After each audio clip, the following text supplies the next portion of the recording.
Laps around a 3/4 mile track, 300 miles tonight. A little over $4.4 million on the line.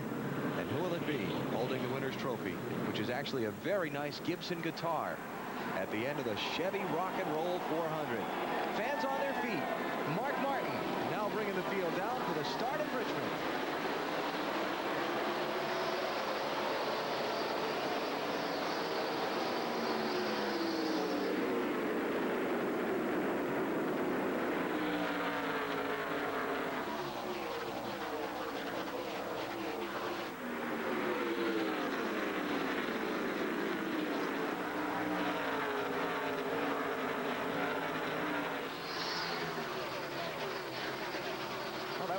Lap. Tell you, you got through the first one. A great battle for the lead as Biffle takes it, and Jeff Gordon goes to second spot. Outside line looks to be the best right now. Ryan Newman by Mark Martin for third. Here comes Jeff Burton to Martin's outside. Bill, you got something on Martin already? Yeah, we kind of expected to see him go back a little bit at the beginning, Alan. Benny, you were in the garage. We were talking to Ben Leslie. This car not very good on the get-go, but later on in the run, about 18 laps in, 25 laps in, it takes off and is very consistent. Mark won't be good on the short runs, but it's looking for long green flag runs tonight. Jeff Gordon for the lead. Thank you very much. And Gordon takes the lead down in turn one. Jeff Burton also took third away from Ryan Newman. Most people I talked to in the garage this afternoon, BP, said, watch that 99 car tonight. 10-4, Jeff Burton, they said, is the man to beat. The car is awesome.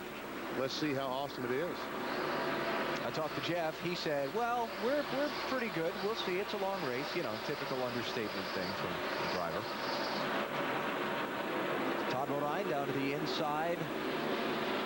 Trying to pick up a spot. That's Kyle Petty got the position on. That was for 11th and 12th. Up ahead, Dale Jr. Whoa, Joe Nemechek. Very loose. Which opens the door for Todd Bodine and tries to get on the inside of Nemechek. Nemechek is getting the inside. I'm not sure that is the fastest way. It seems to be for Todd Bodine right now. Second place, Jeff Burton on the move. 99 is through.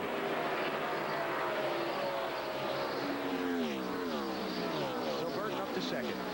Biffle back to third. Ryan Newman fourth. Mark Martin fifth. That's where Mark settled in line. Then you've got Sterling Marlin, Ward Burton, Johnny Benson, Dale Earnhardt Jr., and now Todd Bodine rounding out your top 10. How about that second place car, Marty? Kind of what they expected from the 99 bunch, Alan. They expected to be very good on this short run, and actually they thought they may have been too good in happy hour yesterday. So they made changes this morning trying to make them better on the longer run. After about 30 laps, the car starts to get too loose off the corner. They made some spring changes in the front, trying to tighten that car up on the longer runs. Wow, that's unusual for here, because usually the cars go tight. The later this race goes, the cars, you see a lot of cars start sliding up to the middle of the racetrack. You see a lot of guys sliding up too high. We saw a lot of guys in the Busch race last night get up in the marbles. And boy, if you get up in the marbles here, it takes about a lap and a half to get them cleaned off, and you lose a lot of spots. And if you're not a NASCAR regular, tight is the term the teams and drivers use to describe a car that doesn't want to turn. The front end doesn't grip as well as it needs to, so the car wants to go up the track like Matt Kenseth's right there, the 17, instead of turning left like you want it to. Right, the key here to get around this racetrack is right where they're at, these cars have to roll. You're off the throttle, and you're just coasting through the corner, and you want the car to coast through the center without the front sliding.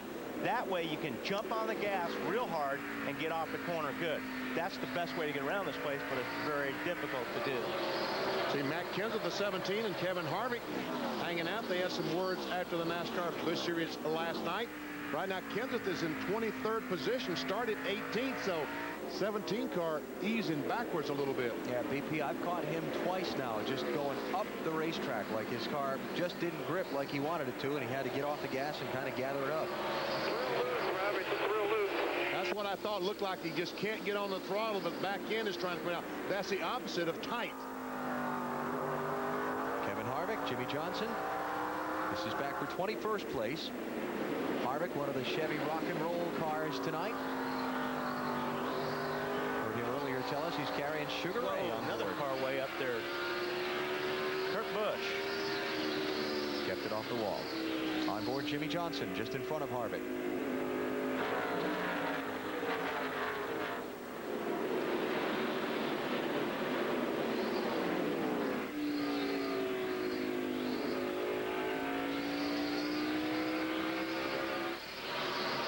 Jeff Burton trying to close the gap on Jeff Gordon for the race lead.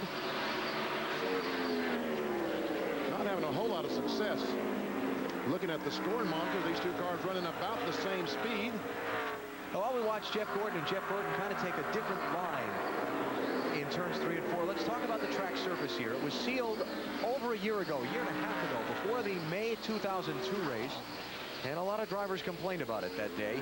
Hasn't been sealed since. The bottom line where most people run, that sealer's been wearing off. And so there seems to be a differing amount of grip between the low lane and the outside lane.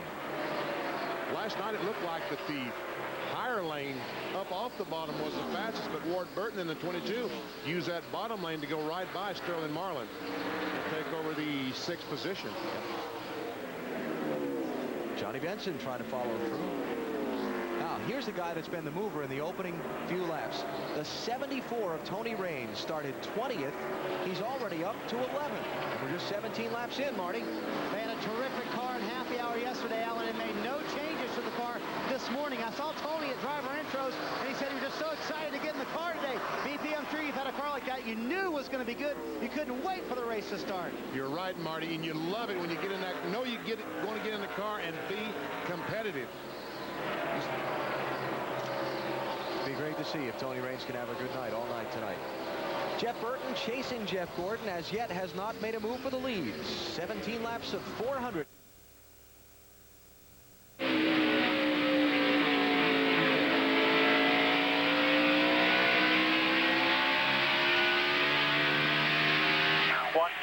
Even off the 12.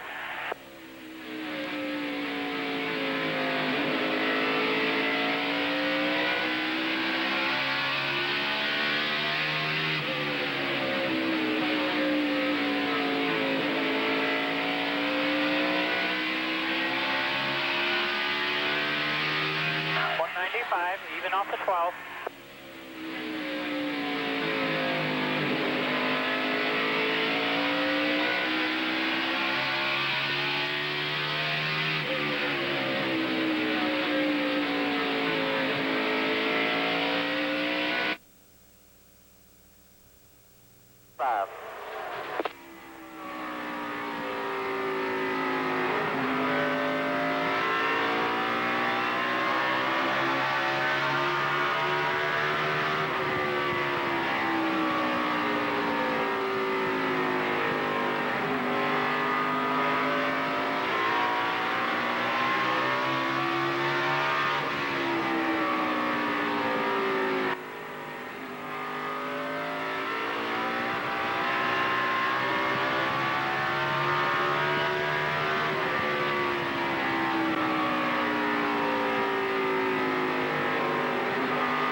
Nice job, driver. I think you see over there. Come on around. You're coming to the caution. You're coming to the caution. Just slid to a stop in a cloud of smoke halfway down the back straightaway. And made a little bit of contact with the inside retaining wall with one of the front fenders. There we see the dark spot on the wall, and you see the right front fender, the damage. And believe it or not, that will hurt the handling of this race car dramatically. Will change it dramatically. Got a serious tire rub. He's going to have to get in and fix right away. And he's lost a lap. Let's see what happened. Robbie racing with Elliott Sadler here, the 38 for 26th place. Looks like he got into the side of, well, he tried turning off of Elliott so he wouldn't run into him. And by turning the wheel and turning off, he got sideways and hit the inside wall. And trying to stay off him. Yep. I'll tell you what, the exit of turn 2 is a very difficult exit, especially if you're coming off on the inside of someone. Let's listen to Robbie. There's guys, we just spun. Hang on to it. Hang on to it. We didn't touch nothing. Believe me, he hung on to it. And he did touch something. I beg to differ on the didn't touch anything. yeah, Tim Overby, you're a little bit wrong on that. Some pit stops here. Tony Stewart was the first one to make a move to pit road. He was back about 18th in line, Marty. Our championship leader, Matt Kenseth's really, really loose, as we said on the radio. They make an air pressure adjustment trying to tighten that car up, and it'll be 4 tires for him. Matty? And Tony Stewart's been talking about his car on the radio. He says the car is just loose, zippy. It's tight in, but it's getting looser off, and that's the problem that they were working on through the final practice session. The car was just not the way he liked it, but they kept transferring the problem from the center of the corner to off the corner.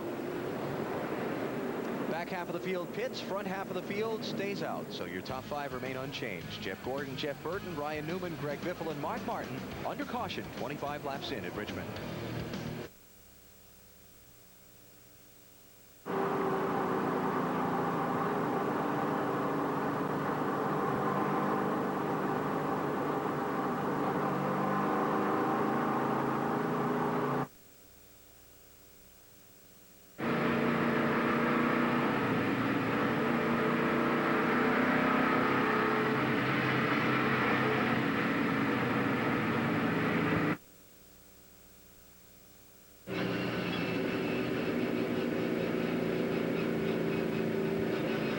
All right, 1 to go, 1 to go.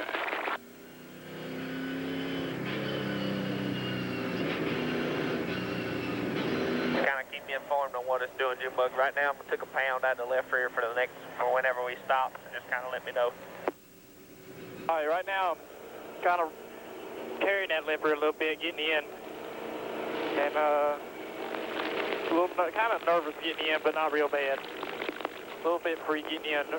I mean, the attitude of the car is over on the right front right now. Well, maybe we'd be better off doing on the right side than the left. Yeah, I got loose up off of 2 a couple times. Just bounced that right rear bounced out from under it, but it's not happening in 4.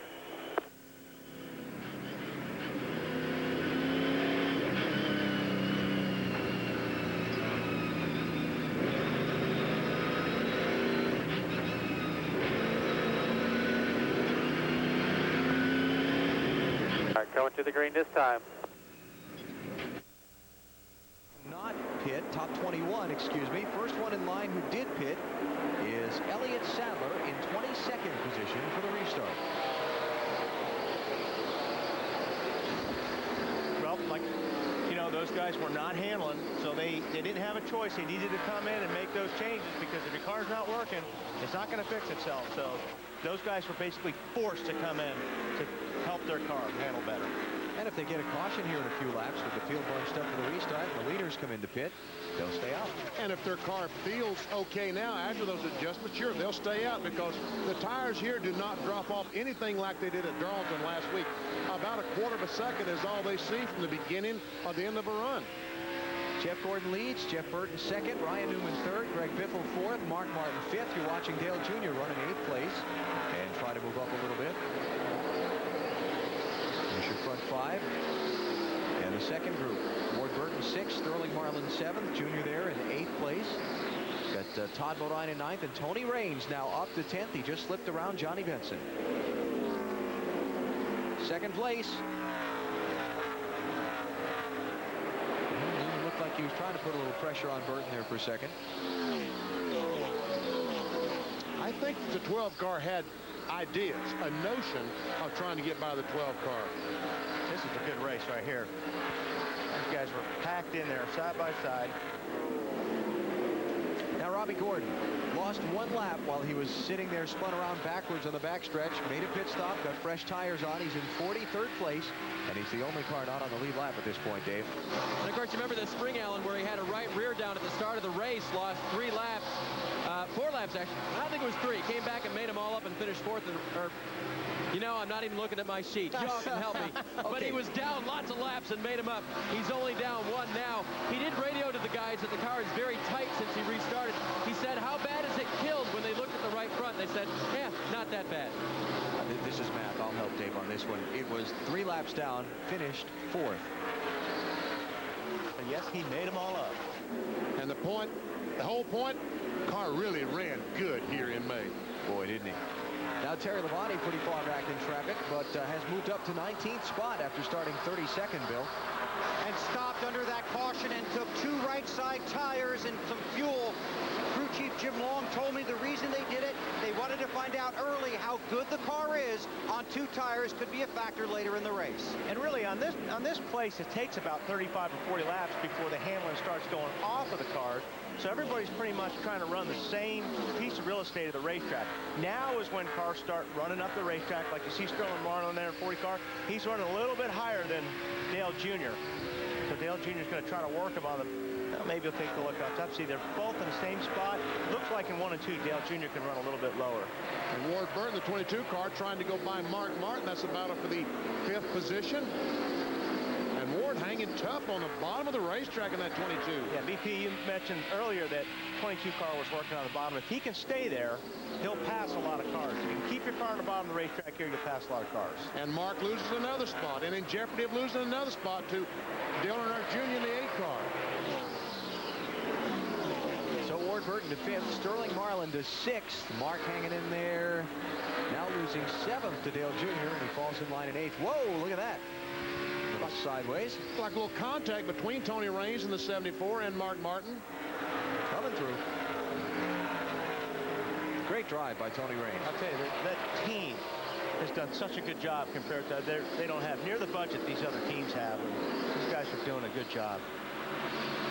You saw the sign on the quarterfinal of Tony Raines' car, and you wonder what it was about. Lowe's Motor Speedway having a concert October 7th. The appreciation for Winston's involvement for the last 33 years, and Bruton said, I want to do something nice for those folks. So they asked Tony Raines to carry the sign tonight, and he is, and doing a very good job of carrying that sign around. Jeff Gordon, the race leader, by 0.6 of a second over Jeff Burton. Jeff telling his crew a few moments ago over the team radio, his car is really good. Obviously, everything's pretty good here. I'm a little concerned about the brakes. You know, they were vibrating a little bit, but other than that, things are good. A little bit loose off, but other than that, real good. Turn the middle good. When he says little bit loose, that means it's okay. And this is a place you use a lot of brakes. Brakes are a concern here. You see a lot of guys run a lot of hoses to the front calipers, pulling the air off the nose of the car to cool those rotors. It's really hard on brakes. 3rd place, Ryan Newman. Matt, got an update? Well, he's running in 3rd. You would think after finishing 2nd here twice, he would go back to the same setup and shock package, but they found a certain feel in a shock setup at Darlington that Ryan likes. They brought that shock package here. He's running very well. The car, though, is tightening up in the center of the corner, loose off. They were going to pit under that last caution if the leaders came, making a track bar adjustment. But Ryan is very happy with the car, and the brakes that Matt Moreland tells him are not looking bad at all from high atop the pit box.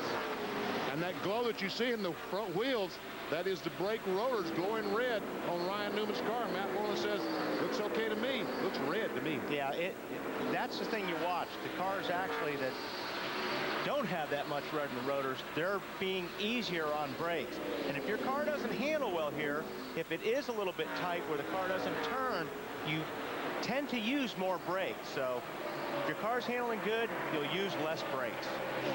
Greg Biffle feeling some pressure from Ward Burton for 4th place. I talked to Ward's crew chief, Frankie Stoddard, this afternoon in the garage area. He said, yeah, we've got a pretty good car. I agree with Frankie as he goes by Biffle. Let's see if we can catch his rotor, VP. How about we watch another guy moving up? Jimmy Spencer, the 7, started in 22nd place. He's working on Tony Raines for 8th. Look at this. Check that out, huh? That's kind of blatant, isn't it? Well, that's good. I talked to his crew chief, Tommy Baldwin, this afternoon. He said, you're going to like our onboard camera tonight. And I said, well, it's Spencer on a short track, right? He said, no, the decal on the dashboard. Matt? Well, last year with Ward Burton, Tommy Baldwin's car led 130 laps. He told me tonight the setup almost identical that he had over the 22 car. Jimmy said the car is very good. He added a little bit more front brake to help him, but Tommy did warn him, be easy on those brakes because the front rotors are already starting to glow. The But see, that's like I was saying earlier. If your car's tight, in order for you to stop it sliding up the racetrack as much, you use a little bit of brake. But the problem with that is the brakes will get hot, and it'll cause you problems later on in the race. Got smoke coming out of the 6th car? So Jimmy Spencer by Tony Raines up to 8th, and we check out 2nd place, changing hands. Brian Newman by Jeff Burton.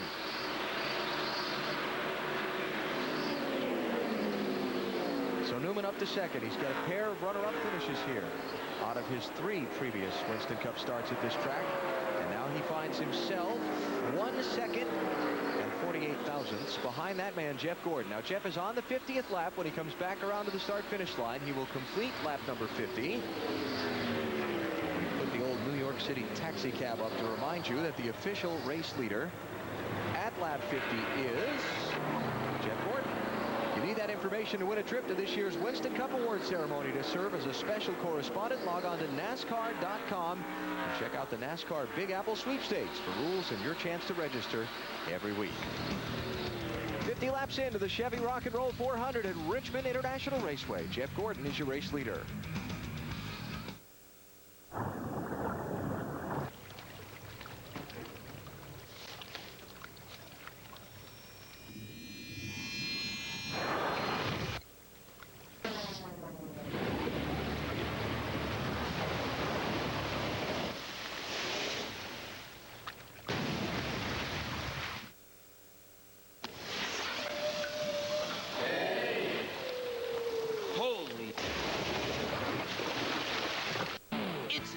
Quad Fair. Time for great deals.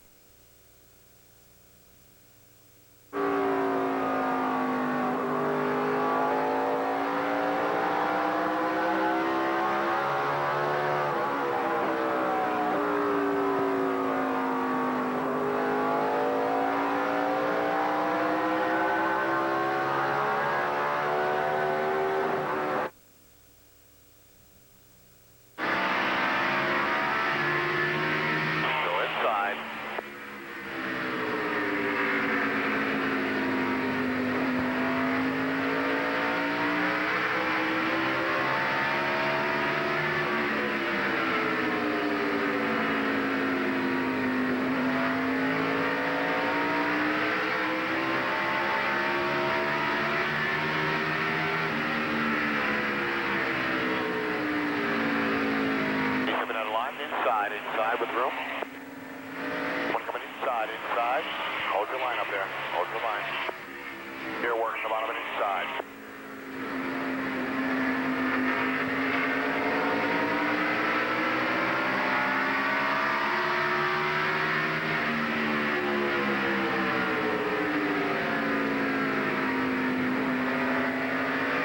Go inside. Clear low.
the damn rotors look good.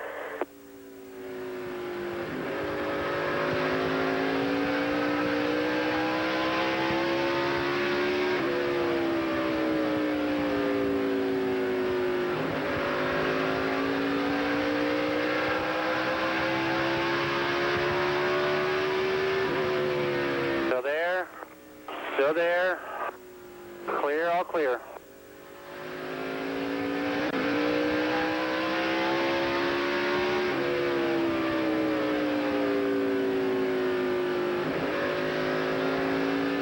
Have you get down? There you go. Good job. Keep going. No caution. No caution. Okay, caution's out. Caution's out. Caution is out. 74 is trying to get on the outside. Keep digging. Still there. Clear. Good job, bud. Heck of a job. Check out the smoke screen. Biffle was running in 5th, and it looked like he did a fly-in 360 and kept on going. Michael Waltrip has a right front tire flat, and man, but the sparks fly. We got it right front. Dragging the front suspension pieces, sway bar links, and that kind of thing. Yeah, they run these cars. Everybody runs these cars so low now that when you do get a flat tire, everything is right there dragging on the ground. Problem is, by the time he comes down pit road and even just gets a right front tire put on it, he might go a lap down. Yeah, I believe. Oh yeah, Biffle just got loose. Just lost it. Junior gets by and he nails the gas, does that 360, and somehow gets the wheel going straight and says, only lost 2 spots. I give him a 10, cool. 10 for that. High scores. Now watch the smoke screen. Mark Martin gets thrown up in front of him. He's running in 10th. Biffle spins in 5th. Easy. Go low, go low, go low, go low, go low. Clear, clear. And here comes the front of the field onto pit road, Dave. With the leader, as soon as I made my report, he then radioed in real tight in the middle, real loose off. They will make a track bar adjustment and take air pressure out of the rear tires to help try to get that car a little better grip coming off the corners. Marty? Jeff Burton's team had some trouble on pit road last week at Darlington. Paul Andrews had smooth stop, guys, a little loose under throttle. 1 round down on the wedge on the left side. Burton's off pit road, Bill. Earnhardt Jr. on his way. Look out for traffic. Had a vibration. They were trying to fix it there. We'll see if they did. Pat. And service already complete for Ryan Newman. 1 round down on the track bar. A great stop. They beat everybody off pit road. He even had to go around the 0-1 car of Mike Skinner. Michael Waltrip did get on and off pit road without losing a lap. The 2 cars did not pit. Jason Leffler and Mike Wallace. So we're under. Yeah, left side tire, just like we said. Pete, run around the front. Check it out. Something broke underneath it. Popped and broke. Okay, we'll check it out. Hootie, you be ready to go around the right side, jack it up, okay? Be ready, Hootie. Okay, go jack up the right side, run around the back. Pace car, Joey. Off 2, off 2. Okay, is the hind car broken? Okay, get caught up, we'll have to get some stuff ready. Coming to 1 to go, pace car's in 3.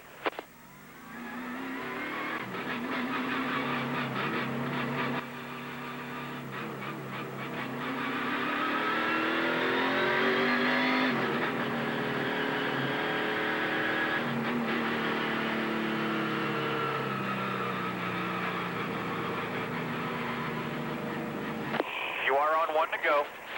Go get some stuff ready. Get a sway bar on 2 mark just in case. Simple.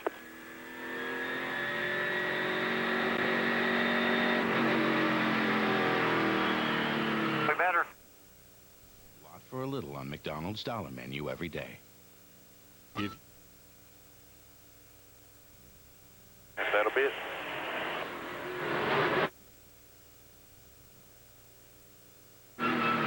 Yeah, 10-4. We'll just have to do the best we can here. We'll get stuff ready. You guys get tools ready. Change the sway bar arm, okay? And flashlight. Gonna do it in our pit box. All right, pace car's off. Green flag, green flag.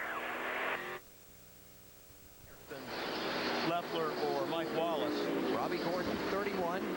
Car on the inside lane, trying to get a lap back from leader Jason Leffler. Leffler in the 0 and Mike Wallace in the 09 are the only two that did not pit under this caution.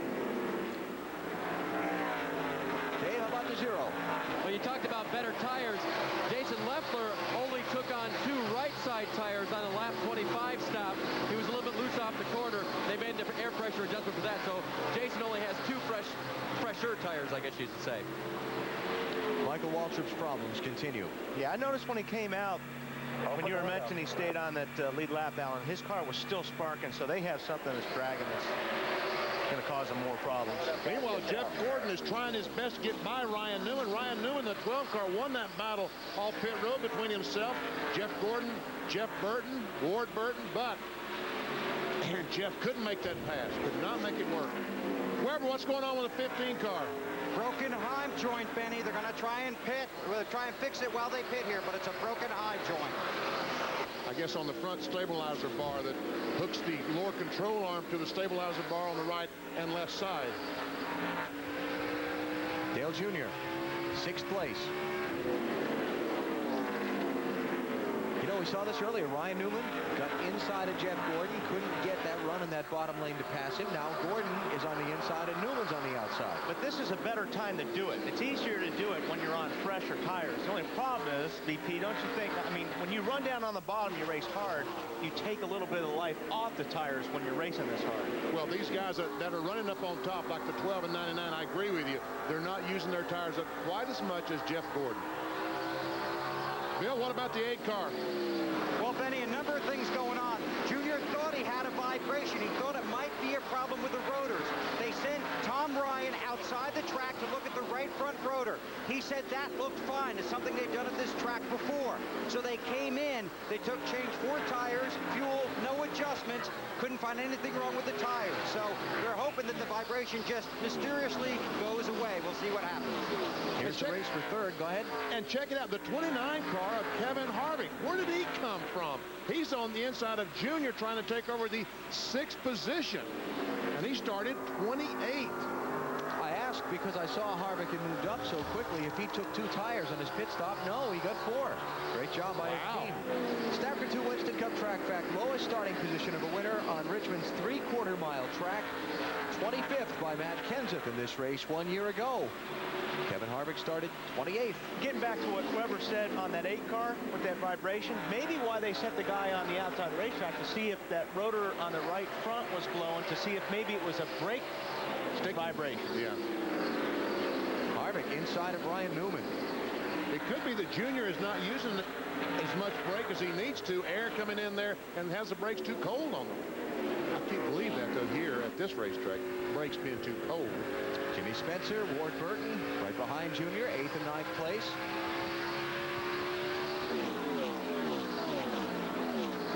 Michael Waltrip back on pit road, while up front, the 2 drivers who did not pit under this caution flag have checked out from this group a little bit. These guys all racing side by side, and so the front 2 have gotten away.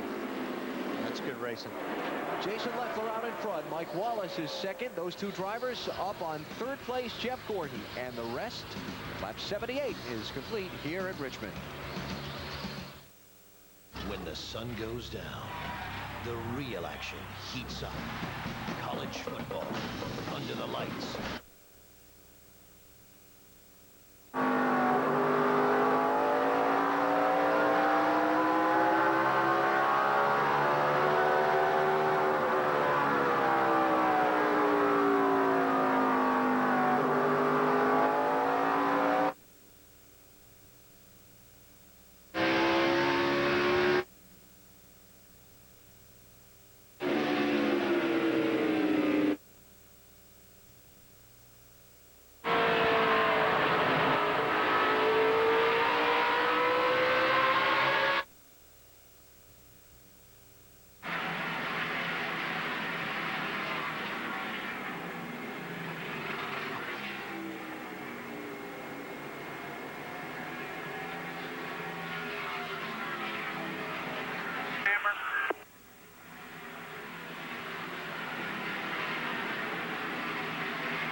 got a 220 in front.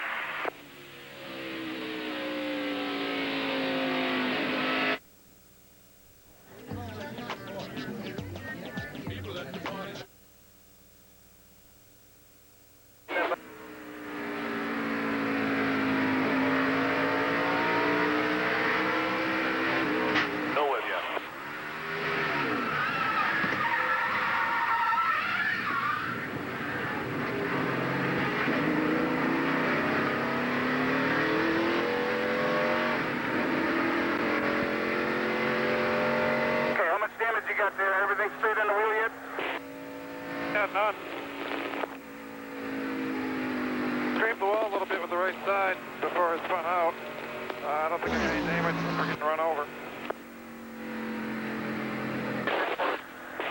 He's the biggest piece of shit. I can't hardly hang on.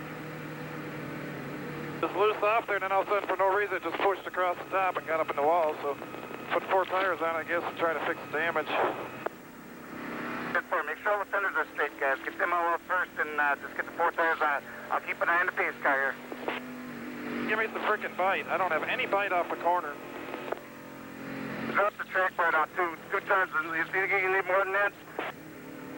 Let's start with that, I guess. Are the pits open? Okay, they're open. It's open. Last week and kind of ruined his car. It never performed after that like it had previously. Elliott Sadler getting knocked around in the traffic jam. Listen. Oh, yeah, and he was off the throttle right before he hit the wall because rear tires had lit up. He lost traction, and he was sliding up to the wall. Marty? Wally, they've really struggled with his car being loose today. They came in earlier, pulled a rubber out of the right rear. This time, 2 rounds down on the track bar. Waters 235, so they're going to pull a little tape off. A little left rear damage on the car as well for the championship leader. 12 lead lap cars pit under this caution, including the leader Jason Leffler. Mike Wallace did not. He is now out in front, while the championship leader Matt Kenseth has gone for a spin.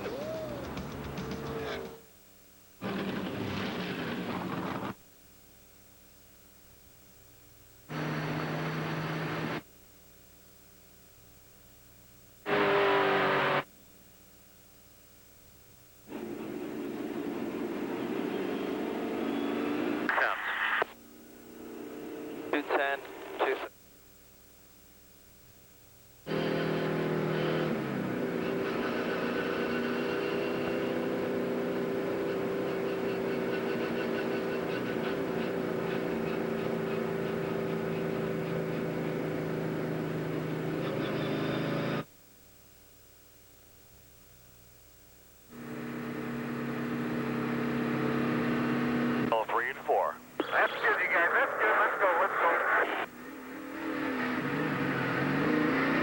Watch your speed here.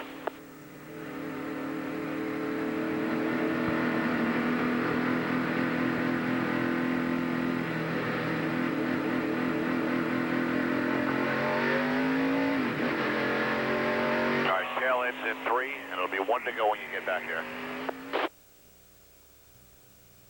No, I'm 180, 200 on the stem, so we can keep adjusting there.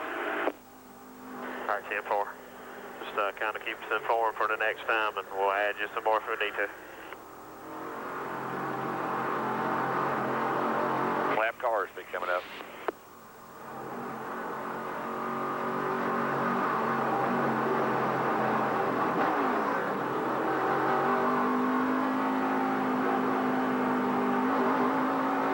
Cars off, come to the green, get ready. You get up to 5% cash back. Call 1-800-BLUE-CASH now to apply. Blue Cash from American Express. It's blue with a lot of green. Green flag is just waved in the Chevy Rock and Roll 400 at Richmond. Mike Wallace is the leader, has not pitted since lap 25. Jeff Gordon is second, Jeff Burton third, Kevin Harvick now third, Jeff Burton fourth. No, I had that right the first time. Burton, then Harvick. Then Ward Burton fifth. It's the lap car Robbie Gordon I'm looking at, getting confused with Harvick. But you're going to be right, because right now the 29 car, Harvick goes on the inside of Jeff Burton, trying to take that spot away. And Jeff Gordon trying his best to get by Mike Wallace, and the 09 car can't do it. Mike Wallace driving for James Finch in that 09 team. Limited schedule this year. Ran Daytona and Talladega successfully for them earlier in the season. Got another few races to run for them in the remainder of 2003, and by not pitting, he's taken over the lead. And Jeff Gordon hang on the bottom. Can he stick well enough? He really can't. You know, they really, I mean, obviously they're about to take the lead, but I really think they need to get that car to work on the bottom in the center of the corners better, because Jeff is really fast off the corner. Jeff Burton trying to get around. And he gets in the back of Mike Wallace. Now Wallace into turn 3 and up the track, and here comes Gordon again. This time Jeff should be able to float it in a little bit deeper, be able to get off of turn 2 in front of Mike. Oh, Mike tried to hold him down, didn't he? barely got by. A couple things to update you on. Michael Waltrip made an extended stay on pit road. He's back on track, 12 laps down, 43rd place. After the problems at Bristol and Darlington, it's been a lousy 3 weeks for Mikey. Also, Elliott Sadler, after his spin on that last caution, did what they call pull up to pit. Instead of staying in his spot in the line of cars and cutting off the pit road when they got to the opening, he drove up to the inside of some cars and then went to pit road, and that cost him a lap penalty from NASCAR. Elliott's back in 42nd place. Crash on the backstretch, all jammed up. Steve Park is in it. Kyle Petty is in it. Bill Elliott just got booted. Johnny Sauter's also pretty heavy damage to the front of the Kodak car. I think he's got the radiator on that one. There's Kenny Wallace. Looks like he doesn't have a whole lot of damage. And that's Dave Blaney, top of the screen. The 77 nosed into the inside wall. A lot of debris back there, though. My guess is there'll be some mad drivers over this now. Yeah, ooh, that would be like 5 or 6 right off the bat. Yeah, we could run the total up pretty big. Yeah. Kyle Petty. Oh man, that's too what bad. A shame. Kyle qualified 10th for tonight's race. Instant messenger note to Steve Park: your race car's a mess. There's a worm. A worm in the system. Johnny Sauter tonight will not go as well as last night did. And Dave Blaney. Well, gee, I wonder if there was some contact on this, BP. My guess is it's, let's see. Back down here, back down. Not really. I mean, there was contact after Dave Blaney got a little bit sideways. Got to add Dale Jarrett's number to that accident list. He snuck in there. Snuck out of there without I don't think Elliott hit anything. I think he got hit in the back, in the jam up. Right there, yeah, Johnny Sauter got him. He caught him in the back hard, didn't he? Yeah.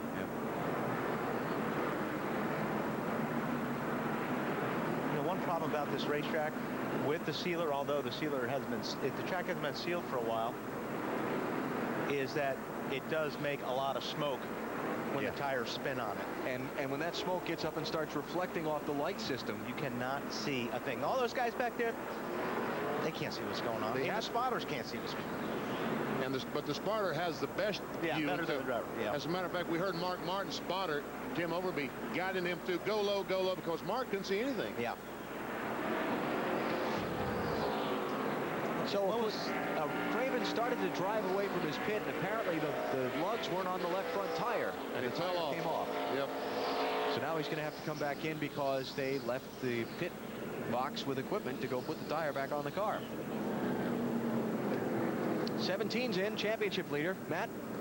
This would be stop number 2, Alan. That's okay for Matt Kenseth. He feels like they did not get the damage fixed last time.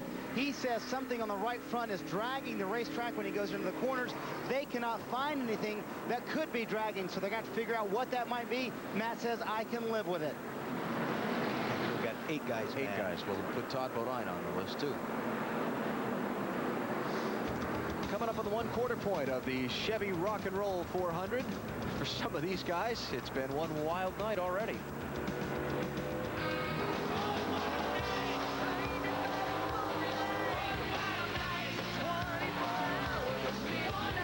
Go low, go low, go low, go low, go low, clear, clear.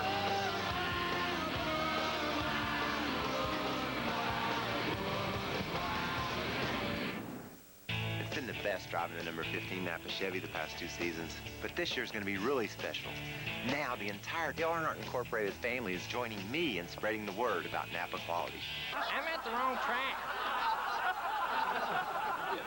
Is my hair okay? And I'm not splitting the money with you. You think they're making fun of me? I think they're making fun of me.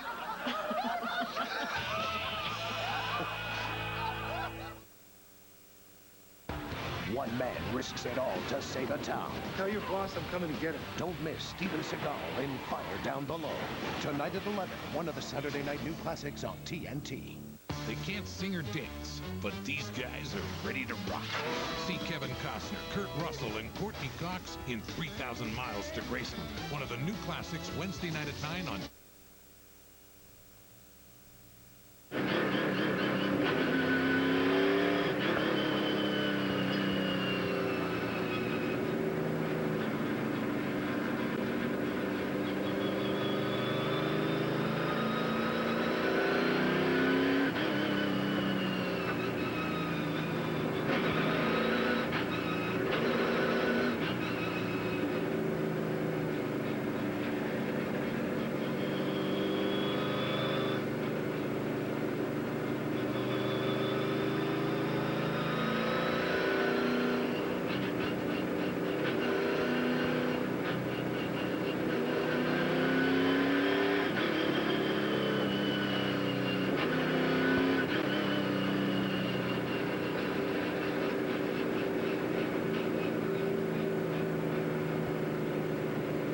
You're watching the Chevy Rock and Roll 400 from Richmond International Raceway on NASCAR In-Car on In Demand.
The Hot Fudge Sundae. Just one way to get a lot.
Some of the scenes from last night's race here at Richmond, where Johnny and Matt Kenseth got into it racing for the win, and Johnny's Richard Childress teammate Kevin Harvick had a little discussion with Kenseth, and not as good a night tonight here in Virginia's capital city for Johnny Sauter. He's behind the wall. Big crash has put about 8 cars with some damage.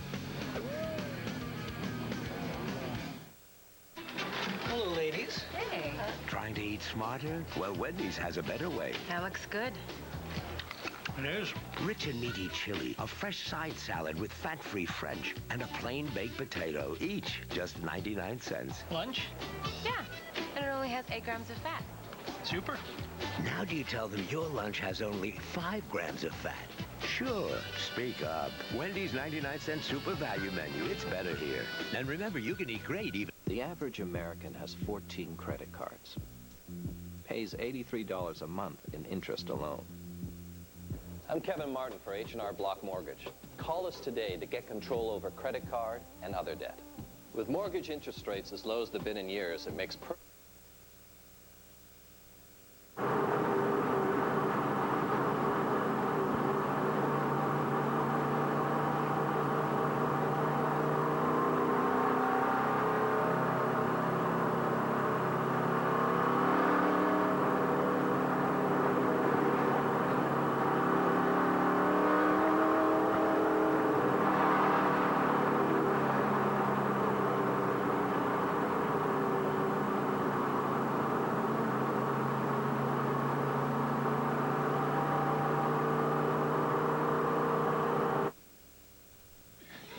VHICS.com.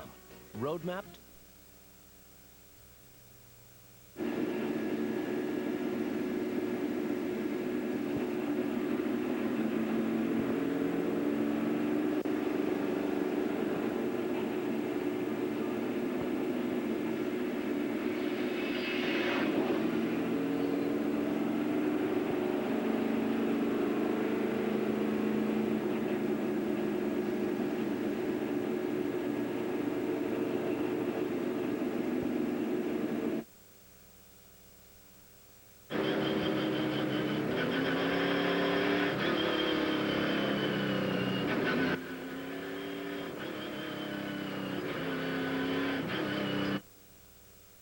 Seven just about right. What do you think? Well, I think that dial it up. That's too many. Okay. We'll find out what you think a little bit later on. Jeff Gordon's leading. Of course, Benny, that's your opinion, but we know you're kind of headstrong, right? Hang on to it. Hang on to it.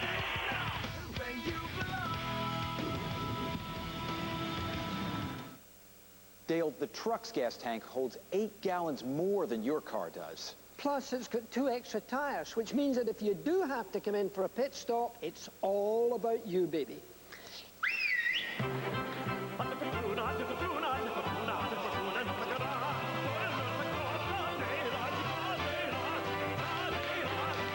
All clear. Don't ever do that again. So this... That's the first sign of heat, you know, but I'm really coasting, getting into the corners, and trying not to make it get worse than it already is. 10-4. I don't know what else. I can run hard. Just run hard, say fuck it.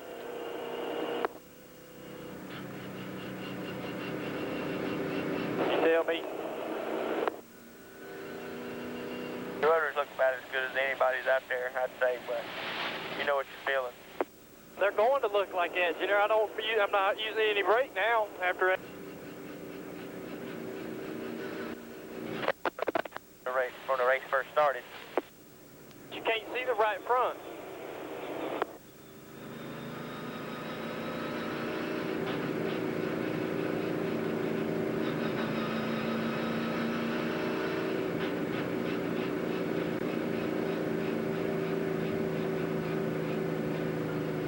Let's see what happens.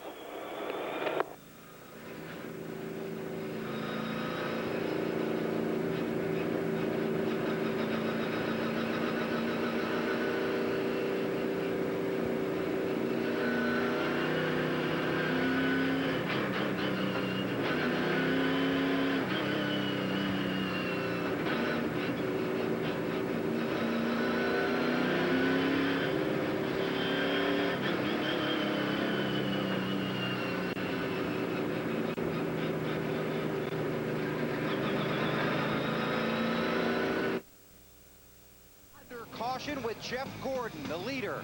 Let's check down pit road with Marty Snyder. Tony Raines had a bullet tonight, Bill, but you're in the garage area. What happened, Tony? Well, this is heartbreaking. This is the best car I've had all summer. Had a awesome handling car, and looks like we broke the fuel pump or something and probably pumped the motor full of fuel. And it's going to be a short night for us, and it's downright frustrating. And you can understand his voice and his tone. Conventional wisdom in the garage area is that they laid down some oil on the track, and that's why everybody spun. Alan? Seems like they always blow up when you've got a really good race car. They never blow up when they're not handling. Coming to the restart after a very long caution. Jeff Gordon leads, Mike Wallace second, Kevin Harvick third, Jeff Burton fourth, Ward Burton is fifth. 32 cars on the lead lap.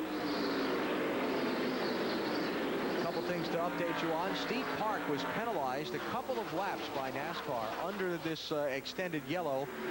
He had damage from the accident, and he sped down pit road a couple times. They warned him, sped again, so they parked him for a couple laps as a penalty for conduct detrimental to the sport. Dave Blaney and Kyle Petty have come back on track after time in the garage for repairs. They're both 17 laps down, 40th and 41st places. We see Kevin Harvick in that 29 car, the gold car. A different look for Harvick this week, but the car is fast. Right on the back bumper of Mike Wallace for second position. And by the way, I gave Tim Overby credit for spotting for Mark Martin. That was not true. Chris Morris is a spotter for Mark Martin. Overby is the 31 spotter. Harvick looking on Mike Wallace for second spot. And meanwhile, Burton looking for Harvick for third spot.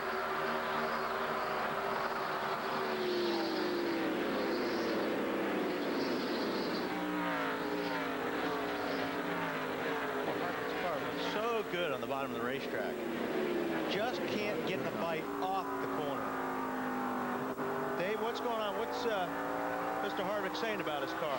Well, Wally, they were tight for the last time they stopped, and they put tape on the front grill. A little more downforce, a little bit better in the turns.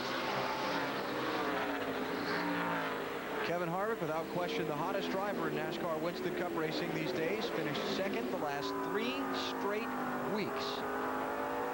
Moved himself up to third in the championship.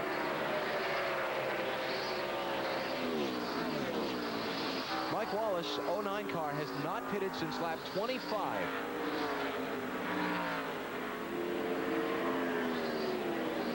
thought that he would make a pit stop during that last caution flag, but he chose to stay on the racetrack. He loves just running second. Very, very few pit stops except for the accident-damaged cars under that last caution. Harvick driving deep into the corner. Squeezes by Mike Wallace. So Jeff Burton to second, Kevin Harvick to third, Mike Wallace fourth, and Jimmy Spencer in fifth. Behind them, Ward Burton trying to hold off Dale Jr. for sixth.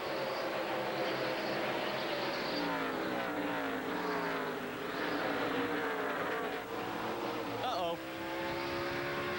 Trouble in the John back. Andretti. It's like Biffle got in the back of John Andretti on that deal. And the big stack up, Jason Leffler, Jamie McMurray. Might be a couple others in the cloud of smoke. That Jarrett again? I see Dale Jarrett sitting there all crashed in. Looks like Christian Fittipaldi got a piece of it too. I think we've already beat the Bristol deal, BP, on anger. Oh, now some of these are repeaters. Jason Leffler. Right?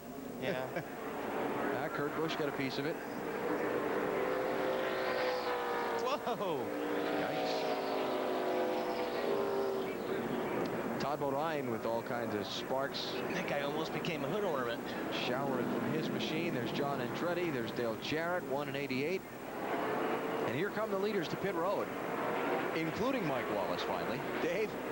Jeff Gordon was worried before that last restart about all the debris they had run through, but that wasn't a problem. His car just a little bit tight in the middle, just a half-pound of air pressure out of the right front tire for changes on Jeff's cars. Marty? Jeff Burton liked the way the car felt that time, Dave. It'll be 4 tires and no changes for this 99 bunch. Good stuff going thus far, Matt. A little free on the previous stop, Bill. Dale Earnhardt Jr. is here and does not like the handle of his race car at all. It's 4 tires. He's also concerned about the brake pedal. It's off. Back to you, Matt. A little free on the last stop. Track bar adjustment has help, but Spencer's going to have to back up. He's going to lose a lot of positions because the 12 car Ryan Newman blocked him in.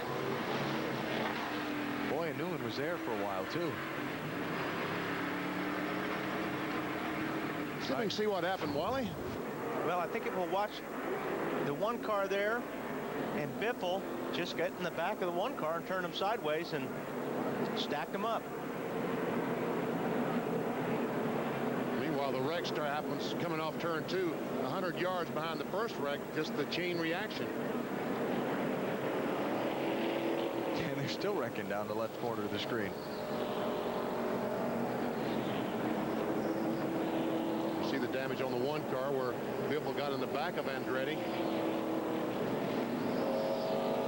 And there's that cloud of smoke we talked about that's so hard to see through in the lights.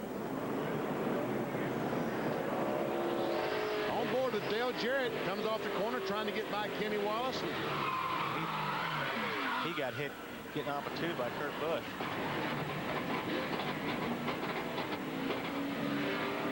How about the championship leader, Matt Kenseth? On the back stretch. Up on the back stretch. Back it down. Got one at the bottom there. Just keep coming up top. And one slow there. Looks like Mike Skinner got into the 42 car. They're all around. Mike Kellenoff, the spotter for the 17 car, got in him through the debris. The mayhem. The mayhem. And there it is. John Andretti, Greg Biffle. Tangling, bringing out the caution. 5th one of the Chevy Rock and Roll 400. The angry driver count up.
Bug number. Everybody, one to go. When you get around here, one to go. You got about 8 or 9 of them at this pit. June Bug, the right front rode a whole lot less in the second set here than it did the first by about 3 pounds. Yeah, it was kind of free, but I was okay after the restart. It's just right now it's probably going to be real free, you know. But after the caution, I got great. You know, more cautions, the better. Okay. Lap car coming under you here. Now just let me know whenever you get a chance, you know, and we'll see what that's set. Make sure we're going in the right direction. If you need the support in that right front, you let me know, and then I'll put like a half pound or something.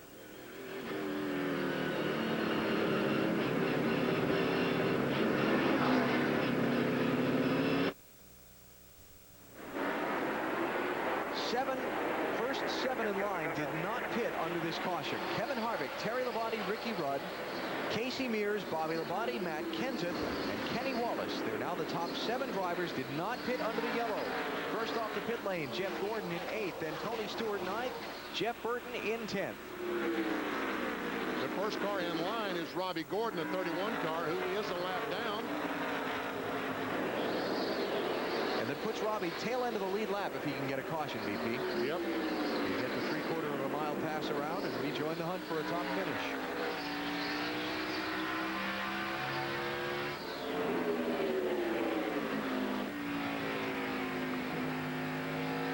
Whoop, we got Tony Stewart in the wall in 3, so Robbie will get his lap back. Caution is out.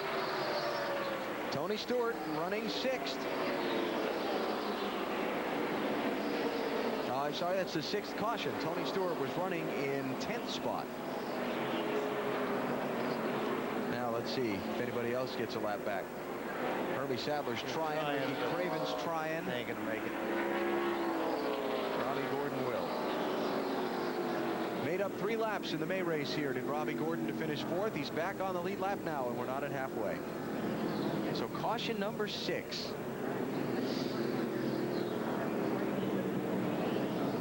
Let's see if we can see what might have happened to Tony Stewart going into turn 3 here at Richmond. He's on the outside of Jeff Burton. Whoa. And Burton tried to go in on the outside of the 38 car of Elliott Sadler, and Tony was 3 wide. Didn't work too well.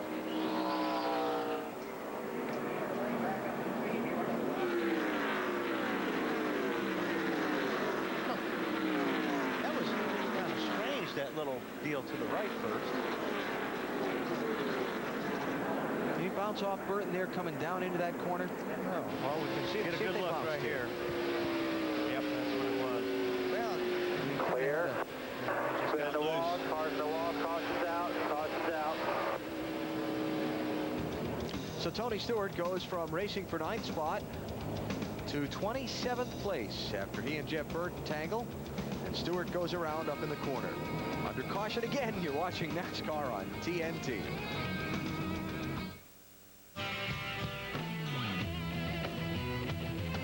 Speedway race day, the gang's all here. 43 teams all getting in a gear. Time trial run, 90 seconds to lose. Tune it up, tweak it out, run it in the groove. This is for the people giving it the best. Who said Sunday was a day of rest? This but's for you.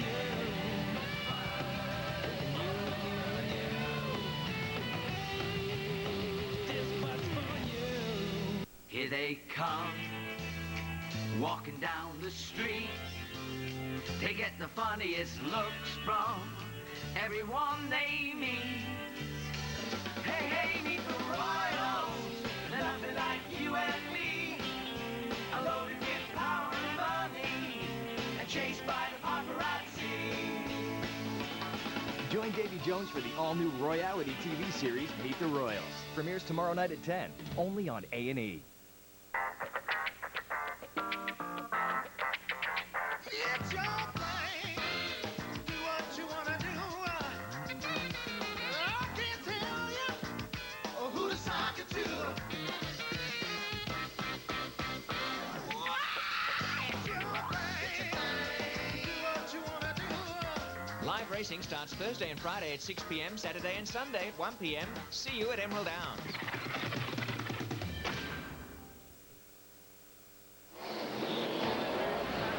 check out the McDonald's drive-thru pit crew championship fueled by Powerade. Bill Elliott's team fastest on pit road among participating teams at Darlington a week ago. 20 grand for their efforts, and Michael Waltrip's team continues to lead the season-long standings over the Dale Jr. crew.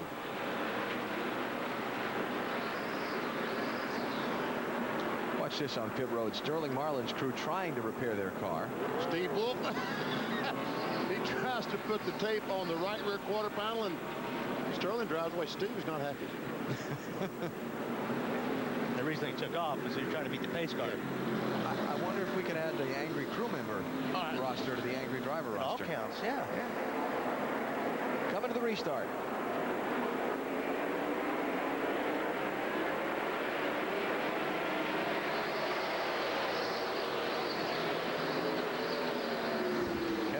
Leads. Terry Labonte second. Ricky Rudd third. The 32 car of Ricky Craven is now the first one in the laps down line. He's 2 laps down, trying to get one of them back.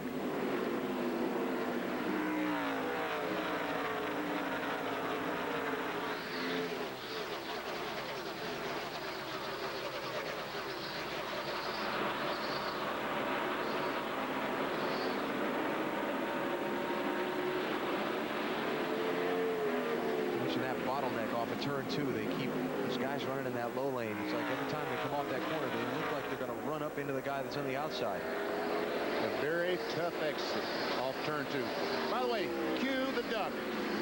There he is. Aflac NASCAR Winston Cup Trivia Quiz. Who was the last driver to win consecutive Winston Cup races at Richmond? I got a hint for you. Okay. Can you figure out what the hint is? Terry Labonte. We got a camera on him. Terry Labonte, this race, September 1994, and the March race, 1995. His consecutive wins, part of a run of 8 straight top 10 finishes at this track. Bill, Terry's up to second now. Yeah, they elected to stay out, Alan, when the caution came out last time when a lot of guys in front pitted. Jim Long, the crew chief, made the call. Haven't touched the car all night. Very happy with it. Went for track position. So Terry, winner last week, going for 2 wins in 6 days after not winning for over 4 years. That's a good week. Casey Mears was up in the top 10. He's fallen back after this. Came off the corner, looked like Greg Biffle earlier, or Matt Kenseth earlier in the race. Casey slipped back now to 11th place, and some more cars running up to his inside, trying to squeeze by. I tell you, Terry Labonte and Kevin Harvick, all those guys in the front that decided not to pit this last time, if they got back in that mess, I don't blame them for not pitting. Well, you know what? It always looks like when we come to these racetracks, any racetrack anymore, if you're in clean air, even if you're on a little bit older tires, the cars are faster. These guys from the back are on better tires, but they're having a hard time getting through the traffic. Here's the race for 6th on back. Kenny Wallace in the 23 is 6th. Jeff Burton trying to take it from him. And Dale Jr. just around Jeff Gordon. So Jr. picking up the 8th place. And trying to get under Kenny Wallace there. Dave?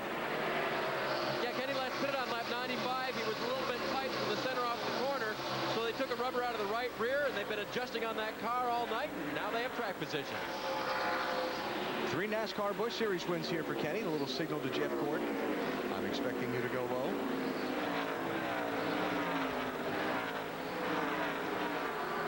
And Michael Waltrip there in the picture, although Mikey 12 laps down, back in 36th place. But it looks like they have fixed Michael Waltrip's car, whatever the problem was. Looks like they have it repaired. His car's up to speed. But as you said, many, many laps down. A lot of comings and goings from the garage area here in the opening laps. Let me catch up on a couple of things. Dave Blaney, Kyle Petty back on track, 17 laps down. I think I said that earlier. They're in 37th and 38th. Todd Bodine, Christian Fittipaldi behind the wall at the moment. Tony Raines back on track, 39 laps down, 41st place. Bill Elliott, Johnny Sauter behind the wall, getting repairs made to their cars. Junior up to 7. Bill, Junior looking pretty good right now. Yeah, looking better now, Benny. Got 4 tires last time, up to 7th on the grid, but he continues to worry about that right front tire.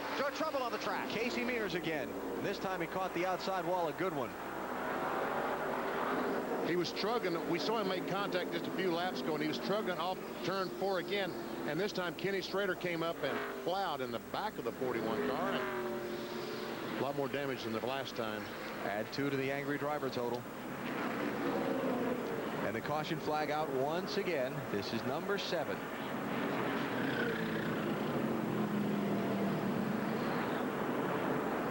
Okay, let's investigate. There we see the 49 car. The white car comes off the corner, and Casey. A little bit of contact, and around goes Casey. I don't know if he was pushing up toward the wall and had to get out of the gas. That's exactly what it was. He was pedaling. Back off the throttle, and Schrader ran in the back of him. Some pit stops. Kevin Harvick is in, and Ricky Rudd, a couple of the top 5. Jamie McMurray's in. Mark Martin, Tony Stewart, Marty. Rudd's bunch could have stayed out till lap 206, Alan, but they decided to come down pit road now. Car's been pretty good for Ricky. They will make no changes on the stop, and it will be 4 tires for the 21 bunch. See the Tony Stewart on pit road there in the Home Depot car. He is, in fact, still on the lead lap. Did not lose a lap. Still on pit road, repairing the car, trying to get it better. That's a Home Depot-sized Band-Aid right there. I'm telling you, that is. That was a very pretty race car about an hour and a half ago. Terry Labonte did not pit under this caution flag. He takes over the lead. Meantime, Casey Mears into the outside wall. Ouch. A.J. Foyt's father passed his Craftsman tools on to his son. Some of my father's tools are a little bit older than I am. Who's passing them?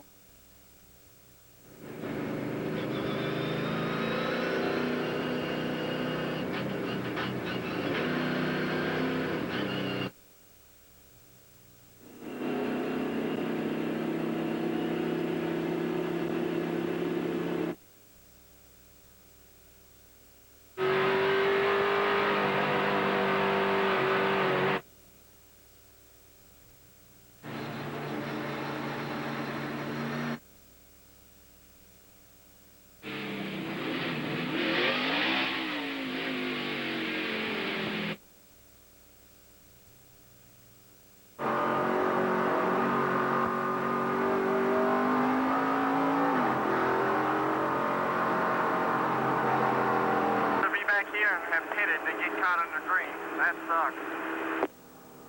Yeah, 10-4. I'd have to agree with that.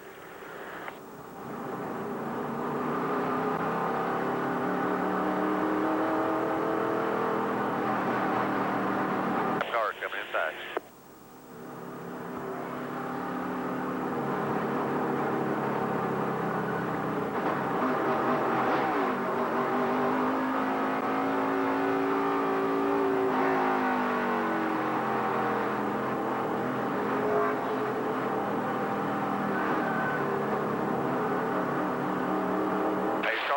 Coming green, get ready. Green, green, green. Stayed out this time. Kevin Harvick, who was the leader until the yellow, now back in 21st place on this restart.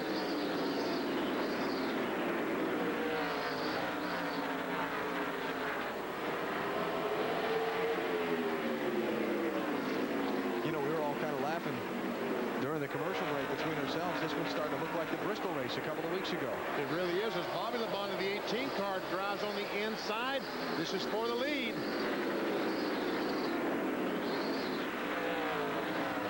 Not quite. Far enough. An inside groove, you just can't get the grip that you need off the corner to drive up alongside that car in front of you. Bobby Labonte finished second here in the race back in May. Terry Labonte, we've talked about his success at this track already, Bill. Yeah, and during the last caution, Alan, the conversation between the 5, Terry Labonte, and crew chief Jim Long, it's a little tight, but it gets better the longer we go. They talked about coming in, decided to stay out. Jim Long said we need 40 to 50 laps. He said at some point we're going to have a long green flag run. By the way, the 18, they stayed out 2 cautions ago because Bobby Labonte made the call to stay out. Said the car's not terrible. Let's get out of this traffic, stay up front, see what happens. The Labonte's battle for the lead. We go down pit road to Snyder. And one guy was trying to catch him, Jeff Burton, back there in 3rd. At the beginning of this run, he came on the radio, said, Paul, this is the best the car's felt on new tires all night long. Then a moment ago, he said the car feels really good, really turning well in the center. Decides to go underneath Terry Labonte into one. How about that, guys? Second place. And Dale Jr. lurking right behind him. Oh! Great save, Jeff Burton. Jeff Burton, well, you are the man. That is a great save. And if you notice, Dale Jr. could have passed him there, but he did not mean to get in the 99 car. He backed off, left Jeff Burton catch the car, get back in front of him, kind of like a, sorry about that. Yep. So that was a nice move on Dale Jr.'s part. Regroup and try again. Yeah. We said, ooh. Watch here. Got in the back of Burton. Dale Jr. just checked up, but he could have gassed it right now and went by the 99 car. Because the 99 has lost a tremendous amount of momentum trying to get the car back under control. And you're right, that was a very nice move on Junior's part. Kurt Busch has had all kind of problems since the restart. He's just scrubbed the wall off turn 2. You know, I've been watching 97 car all night, and he has drifted high about 5 times during this race. He gets down in the corner, and the car goes way, way, way up the racetrack in the marbles, and it takes him like 2 laps to get back going again. So I don't know what's going on, but he has been struggling all night. Remember that Kurt was involved in one of those early accidents and has some damage to the nose of his car. Now the other Labonte, Terry, is trying to take the lead away from Bobby. Just the opposite of what happened about 5 laps ago. These two guys have such a great relationship with each other. And there's enough of an age difference between them. They really never competed against each other. And younger in their racing careers, Winston Cup was really the first time. And it really must be neat for them. I know it's neat for them. Bobby and Terry both told me to get out there and race against each other, especially at the front of the pack. And you can notice when those guys race each other, you can see the respect between those two guys. They never force the issue. They give enough room to each other. And you can tell that they're having fun racing each other. So Bobby gets shuffled from the lead back to 4th as Terry and Jeff Burton and Dale Jr. go by. A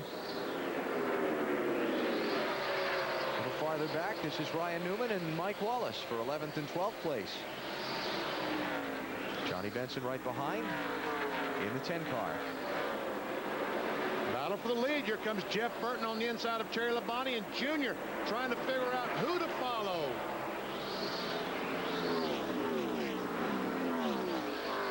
Trying to get around Burton the hard way.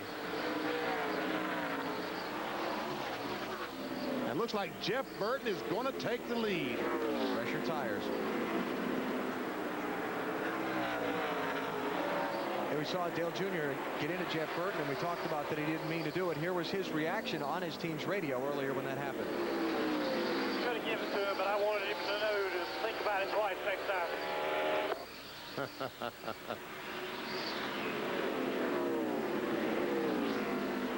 Think about it twice next time. Don't cut me off when I get up in that position again. Matt Kenseth, the 17 car. Underneath Terry. It's 5th place there, BP, and here comes Mongo. And Spencer. That dog will hunt tonight, won't it?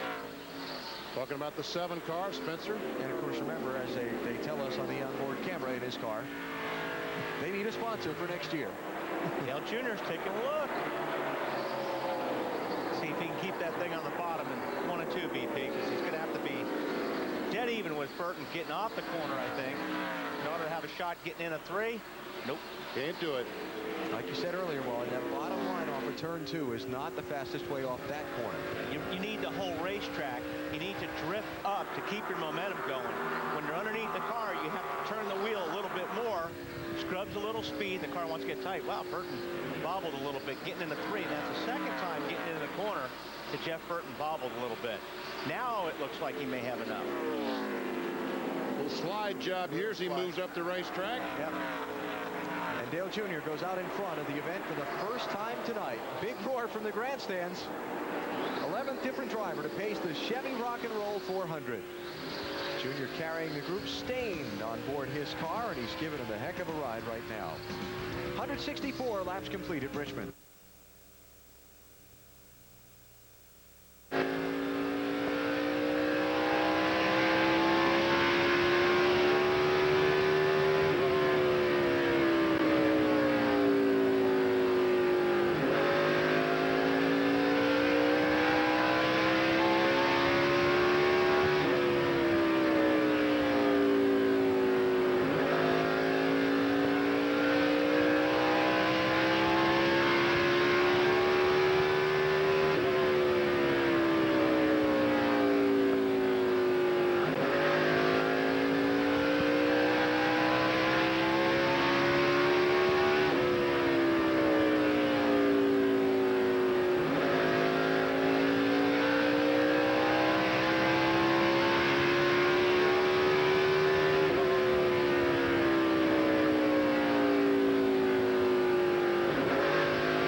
Chief would love to see the guy in the 99 car win. Hometown state man Jeff Burton.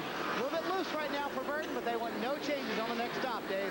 The 24 car of Jeff Gordon talked about coming in on the last pit stop, and he said, man, it is so hard to pass here. Let's just stay out. Bill? Bobby Labonte in the same car that finished second here in May, but it's not acting the same. Doesn't feel like the track bar is working. He's fighting it a little bit, but running up front now, Matt. Jimmy Spencer very happy with the car. Tommy Baldwin says no complaints at this juncture. Is trying to bounce back from being blocked in by the 12, Marty. Our championship leader, Matt, has a car that won this race last year. I asked Robbie Reiser how this interesting night's been going. He said the car is just okay right now, Bill.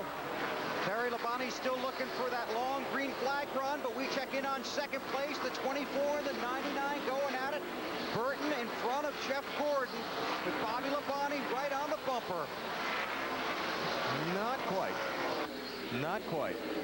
Gordon keeps trying. We saw this movie earlier with the 24. Yeah, Jeff just can't get that car low enough. I think that's been his problem all night. The car's really good in and it's good off.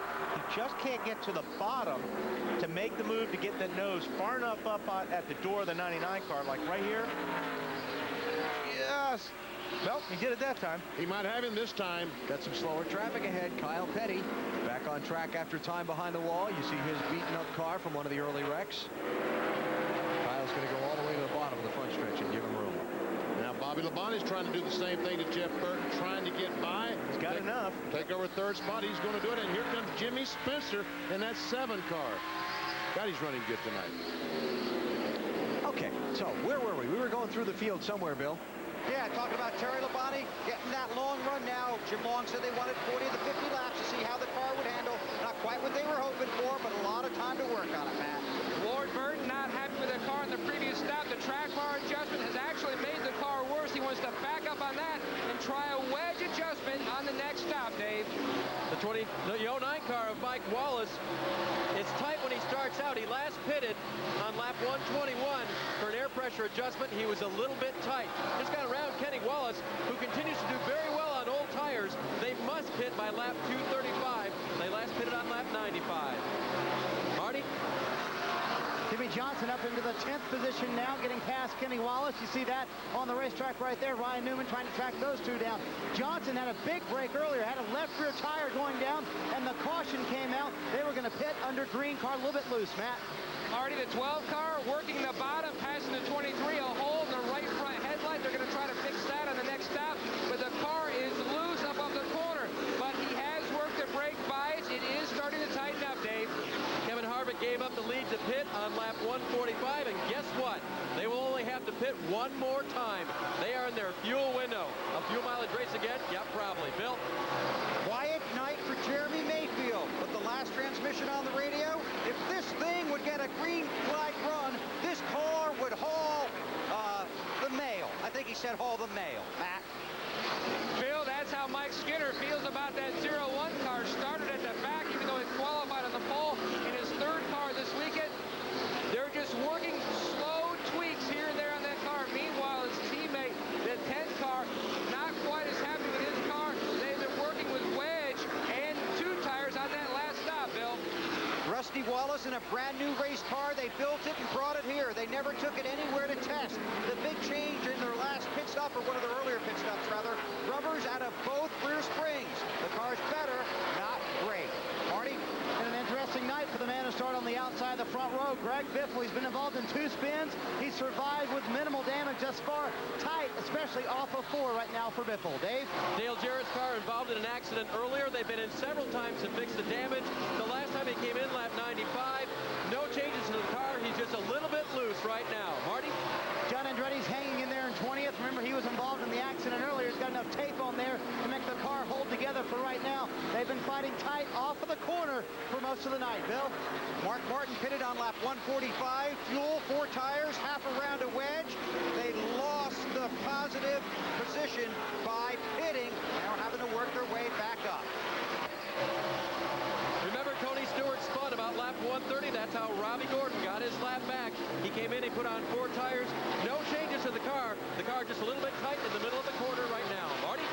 Remember Jamie McMurray involved in the accident earlier as well. well, Dave. Everybody talks about Kevin Harvick being the hot guy. How about this kid? 2 straight top 5 finishes. He's going to have to pedal if he's going to get to the front tonight. Does have some damage on the car. Ricky Rudd running up front earlier, pitted a little while ago, took on 4 tires. They made no changes. Says on this set of tires, cannot stand in the gas like he did on the last set. Doesn't like this set as much as he did the last one. Sterling Marlin behind him also has a lot of damage on that car. They're just trying to survive tonight. They had a great car earlier, just a little bit loose. Matt?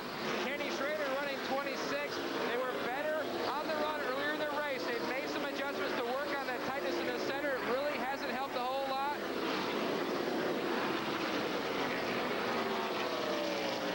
And Schrader is now last on the lead lap, that 26th place. Marty, something going on with the 99? There may be a problem for Jeff Burton running second just a little while ago. He's fallen back to the 6th position now, Alan. He said, I think I might have a right front going down. Paul Andrews telling him just to remain calm. Let's see and ride it out. Let's see if it can stay on there. Right now, they think they may have a right front going down that 99 car.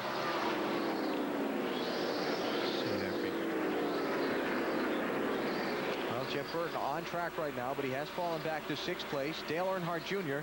out in front as we close in on halfway, and we've now run the most consecutive green flag laps that we have all night long. And we got through the field. And we made it all the way through 20 spots. And Junior's now 2 seconds in front. You're watching that? Inside.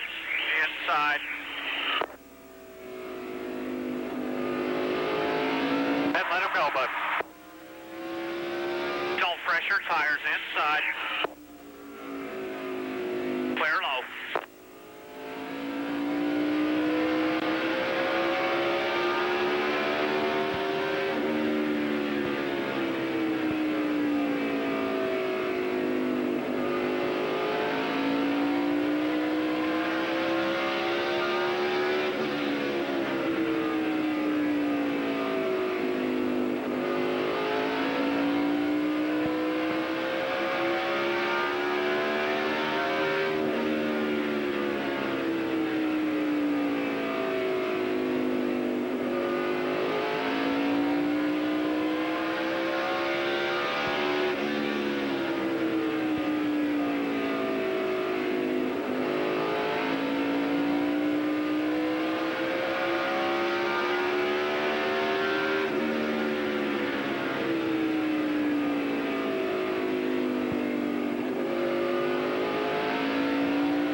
Back, spin on the back down. Ain't nobody behind you this time. Back down.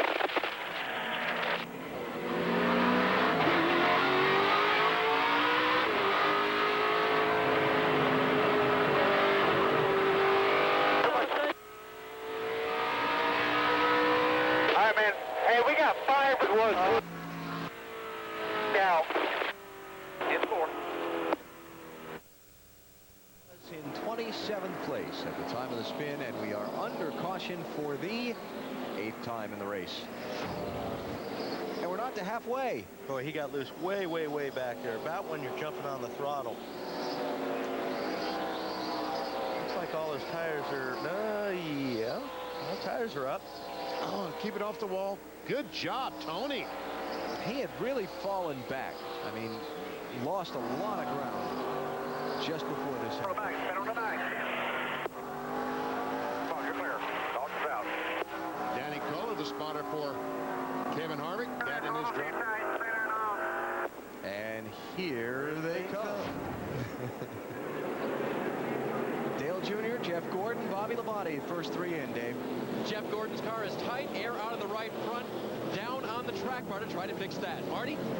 Championship leader's been through a little bit of everything tonight, Dave. The car tight off. He said it's not turning terrible, so all they do is a half pound in the right rear, Bill.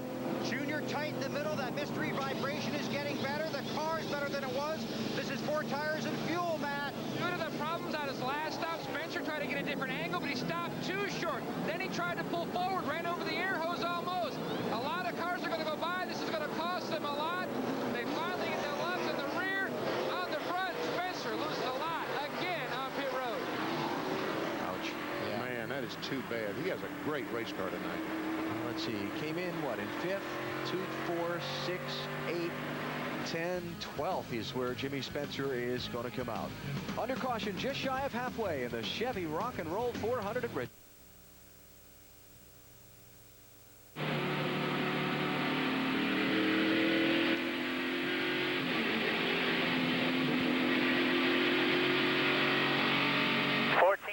Guys, great stuff.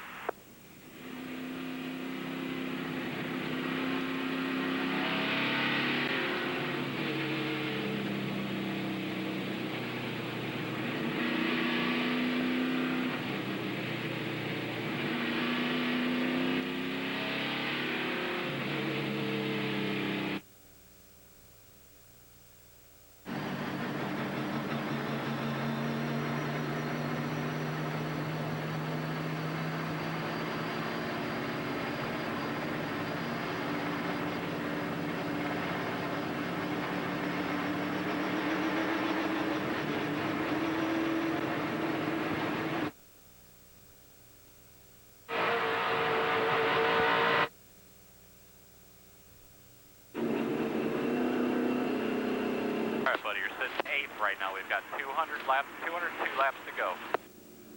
And 4.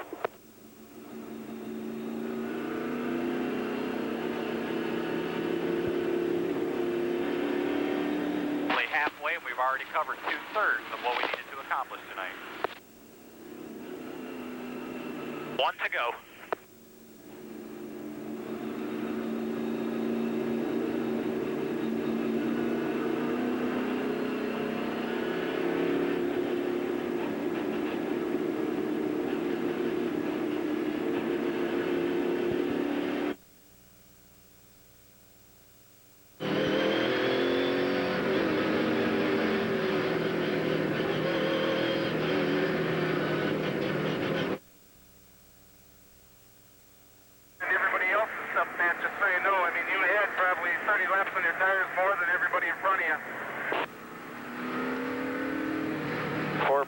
Sure backs up, huh? Holy crap.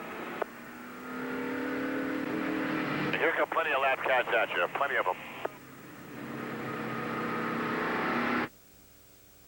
Senior, crew chief, Kannapolis, North Carolina. B. Hoover, windshield tear-off, Charlotte, North Carolina. Danny Earnhardt, front tire carrier, Kannapolis, North Carolina. Phil Drive, front tire changer, Concord, North Carolina. Kevin Pennell, Jackman, Kannapolis, North Carolina. Troy Prince, rear tire carrier, York, Maine. Jay Guarneri, rear tire changer, Naples, Florida. My name is Jeff Clark. I'm the gas man, and I'm from Charlotte, North Carolina. Bill Snyder, Catchcan, Oswego, New York. They got it done. Kept their man out in front. Earnhardt Jr., Jeff Gordon, Bobby Labonte, Terry Labonte, and Matt Kenseth, the top 5. Rest of the top 10, Jeff Burton, Kevin Harvick, Jimmy Johnson, Ward Burton, and Ryan Newman. 25 cars on the lead lap, and we are just past halfway. Tell you what, that 24 car really looks good on the after a tire change for the first few laps. Well, don't forget, Dave said they made some adjustments to try to get the tightness out of that car, so we'll see if they went the right way. Tony Stewart, after his spin, 1 lap down, 27th place.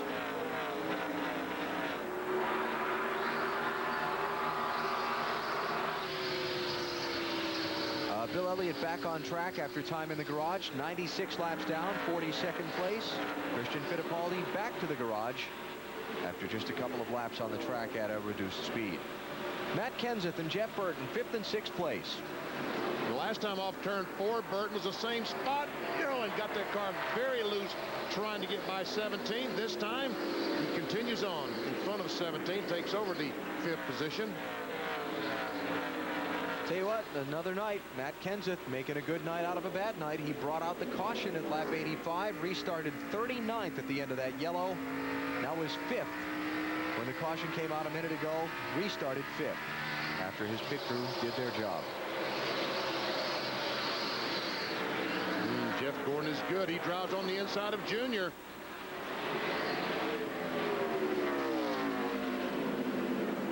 he's not able to get that car down in the corner deep enough to do the slide job. Gordon led most of the early laps of this race. In fact, he's led the most laps tonight. 2 occasions for 90 laps.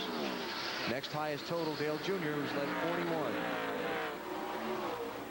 Just right at the left for a quarter, but just can't need almost to get to the door. Dave, is there saying the 24 changes were good? They are good, and this car, as Jeff goes for the lead down the front straightaway, and looks like he's going to get it in turn 1. You might remember this car. Bugs Bunny was on it last year. Remember what happened in practice after qualifying? No. Yeah, it wrecked, Doc. It wrecked. Yep. And so they fixed that car, and this is the same one. It's good here at Richmond. Dave, you're not going to start doing your Elmer Fudd imitation, are you, Dave? That was last year. No, that was Marvin the Martian, not Elmer Fudd. Oh, that's right. He's still fighting for it, guys. He doesn't have it yet, does he? No. He might have it now, though. Yeah, he's far enough this time through the corner. Oh! Well, but this is where he needs to be getting in a 3. Junior would not give it up. I thought Gordon had it, but Junior would not give it up. There are 105,000 seats here at Richmond. They're all empty right now because everybody's standing up watching Jeff Gordon and Dale Earnhardt Jr. race for the lead.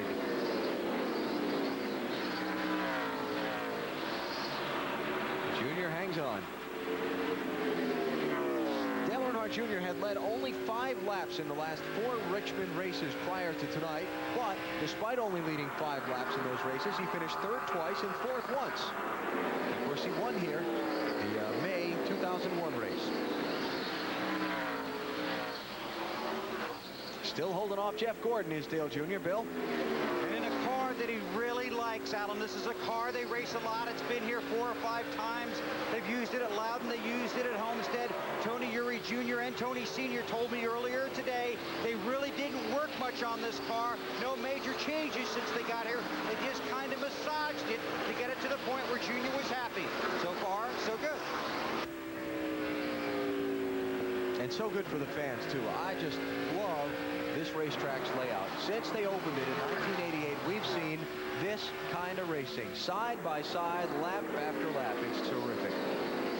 Well, the outside here is one of those places where if you're driving on the outside, you can drive in deep and keep the grip. The inside of the racetrack is obviously the shortest way around, and it's usually the quickest, but you get great racing like this because you can drive the car on the outside and you can drive it in hard. Like Tony Stewart said last night in our NASCAR Busch Series broadcast when he joined Wally and I, memo to future racetrack builders. This is the deal. Yeah, this is terrific. Why would you want anything but something like this? Great racing. Bobby Labonte trying to close in while those front 2 knock around. And Jeff Burton hanging in there with him. I guess he didn't have a flat, huh? That was earlier, I know, but he hung in there. A little contact there is... I think Jeff's car probably a little bit quicker than Earnhardt if he can get by him. Got a pretty good run right there. Oh, man. Squeeze play was right. Okay, I've had enough of this. Coming through. Jeff Gordon out in front. Do we put Earnhardt Jr. on the list of angry drivers? I think he's probably a little bit mad right now, but see if Junior will drive away from him now. Because like I said, I thought the car was a little bit better than the car right now. We'll see. Asked your opinions earlier with our Singular Wireless Race Talk poll about should there be more, less, or just about right as far as the number of night races on the Winston Cup schedule. A lot of you said more. More, yeah. I figured I would be in the minority, but again, all the local tracks, a lot of local tracks around the country run on Saturday night, and I just hate for us to be competing with them, is my only contention. On the other side of the coin, there is a school of thought that says if local Saturday night racing is as good as it can be, the presentation when you get to the racetrack and so on, that the people will come anyway. I hope they will. Because they make VCRs for this stuff.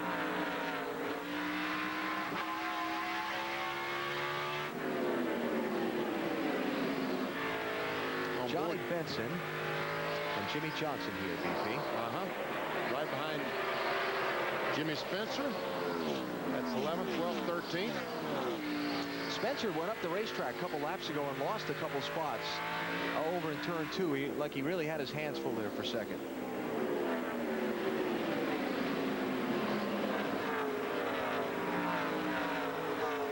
Jimmy Johnson Benson, one of those teams, you know, that they really just have kind of been so-so all weekend. They really haven't had that kind of solid up-front weekend that we see them so often do. Qualified 26th. He's just been middle of the pack most of the night.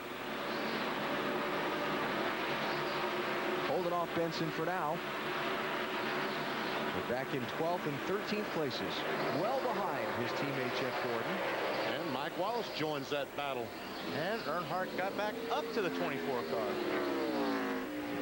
Yeah, that 8 car was tight, but it's getting a little bit better now the longer they go, Wally. And he's probably a little bit motivated, too, Yeah. Phil. I think motivation is the biggest thing he has going for him right now. Headstrong, headstrong. I just wanted to feel squeeze Jeff a little bit just to say, hey, that wasn't cool. If he gets a chance, he will. He might, coming off turn 4. I don't know if Jeff will give him that chance. Just can't say that.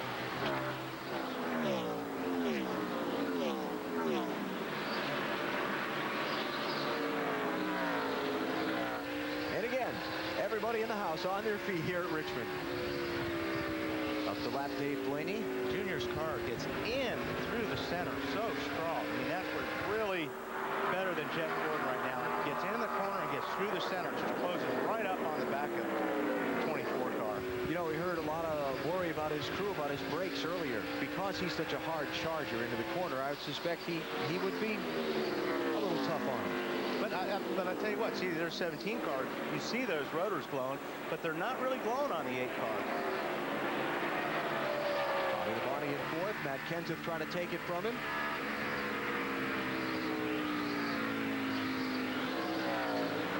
Bobby will hang on to that one for now.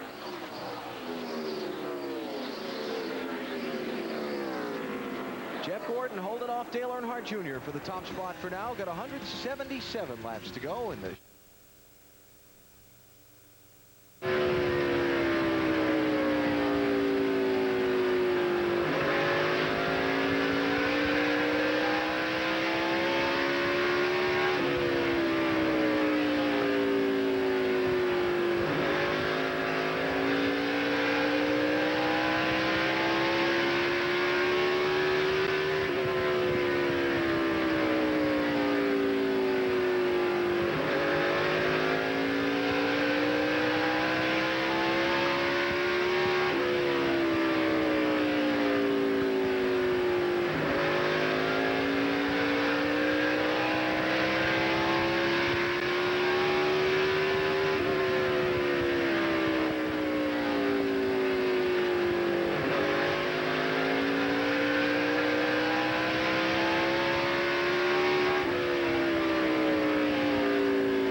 are the top 2 spots. Drivers occupying those positions with Jeff Burton and now Matt Kenseth behind them in 4th and 5th. Third and 4th. Kenseth passing Bobby Labonte for 4th. Lap ago and putting Bobby back to 5th. Looks like Junior might have his hands full. Car is certainly not handling as good as it was a moment ago, is it, Bill? Certainly doesn't seem to be, and looks like he might be using up some of those tires, even though they don't fall off that much. But while you're driving around back there, you can talk to your crew chief about how to make your car better. Here's the Dale Jr. and Tony Jr. show. I want to just think about, I know it was sanded up on that right rear or whatever. Yesterday when we put that rubber in, we got loose in, tight in the middle, loose off. Remember that? So that's what that half a pound air pressure did. So just keep in mind, I might have you take a half a pound out of left rear before this next set. Just thinking all the time how to make the car better.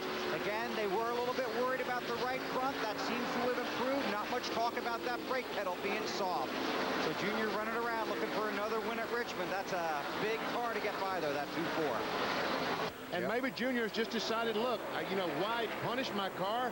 I'm not going to win the race if I pass the 24 car. We've got to make another pit stop. Why don't I just ride behind him and see what this car does in another 20, 30 laps? Jeff Gordon has led laps in 14 of his 21 career Winston Cup starts at Richmond. He's led the most laps tonight, and he's out in front seeking what would be just his 2nd win of 2003. And what a lousy month August was for Jeff Gordon. Not too good. Yeah, we talked about this in Bud Pole qualifying Friday afternoon here on TNT. Jeff said that he turned another year older in August, and that was the best thing that happened to him all month. Some traffic now. Look at this. How about our Lowe's improvers? People who've gained the most positions over the course of the race so far. Kevin Harvick running in 6th spot. Started 22nd. Terry Labonte 32nd tonight, but Mike Wallace gets the nod. Mike's having a good run tonight. And people have not fared so well. All these drivers involved in accidents earlier and back on track, but limping around and not having a lot of fun. In fact, Todd Bodine is not back on track. He's back in the garage area right now. So you got your good and you got your not good. And as Wallace said, Mike Wallace, the best of the good. Brian Newman continuing to pick up some spots. Just got 7th away from Ward Burton. He passed Terry Labonte a few laps ago to move up another spot also. Matty? And Newman is happy with the car. It was loose, but it is starting to tighten up the way he likes. No adjustments on that last stop. One of the reasons why he reeled in the 22 car, Ward Burton. One other reason, Ward's car was loose on entry. We told you during the through the field about the track bar adjustment, wedge adjustment. They did that. Ward says the car, though, was just too tight on late exit. He's losing too much time, Wally, and you can't have that, especially here at Richmond, and run well. Yeah, it's really important to get off the corners, Matt. We were talking about that earlier as we see Dale Jr. trying to get underneath the 24. Slid up there a little bit, BP. That was almost a slide job. Almost a slide job. It couldn't quite make it. Did you see the sparks fly up under the A car when he went down the corner? Dragging that front bell. Oh, got a little bump and run here going on, maybe? I couldn't tell if he nudged him there. Now, watch the 24 car. See how hard he drives. No, he did kind of let Junior take that spot there. BP, did you say something about sitting around and waiting and passing later or something? Well, okay, so he said, I think I'll go on past this 24 and get out of here. And a little wave out the window there. So Dale Jr. out in front. And this will be the 3rd time tonight he's led. A lot of lap traffic now for leaders. Been under the green for a little bit here. Went under the green just at the, went back under the green just past the midway point. So another 44 laps under the green here, and Dale Jr. out.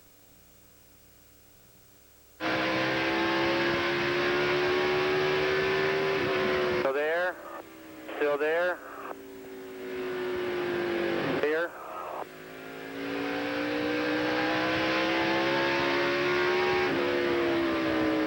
Five is going to be real slow on the bottom off of 4.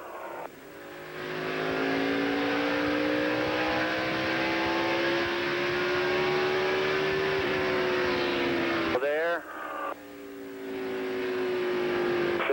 You're clear.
We're clear.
Falling back off of Dale Jr. a little bit, Dave.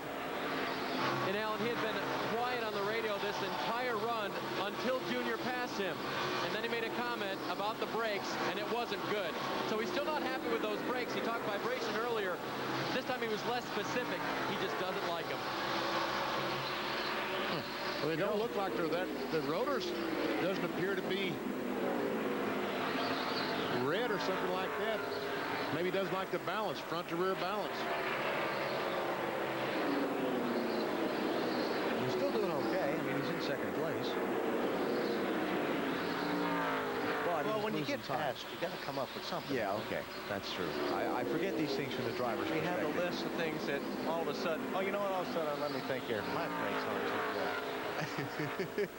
I've got a vibration. Jeff Gordon been talking a lot about brakes, and brakes so very important here on the short track in Richmond as we go to our Home Depot virtual garage. Let's take a look, BP, at the Home Depot virtual garage here. You know, here at the short tracks, you got to get all the cooling you can to the brakes. You see these hoses? They cut holes in the front of the car. It pulls the air up these hoses, and it cools off the rotors and the caliper. The cooler the rotor and the calipers are, the better your car slows down. So that's what we're talking about. We're talking about keeping those brakes cool.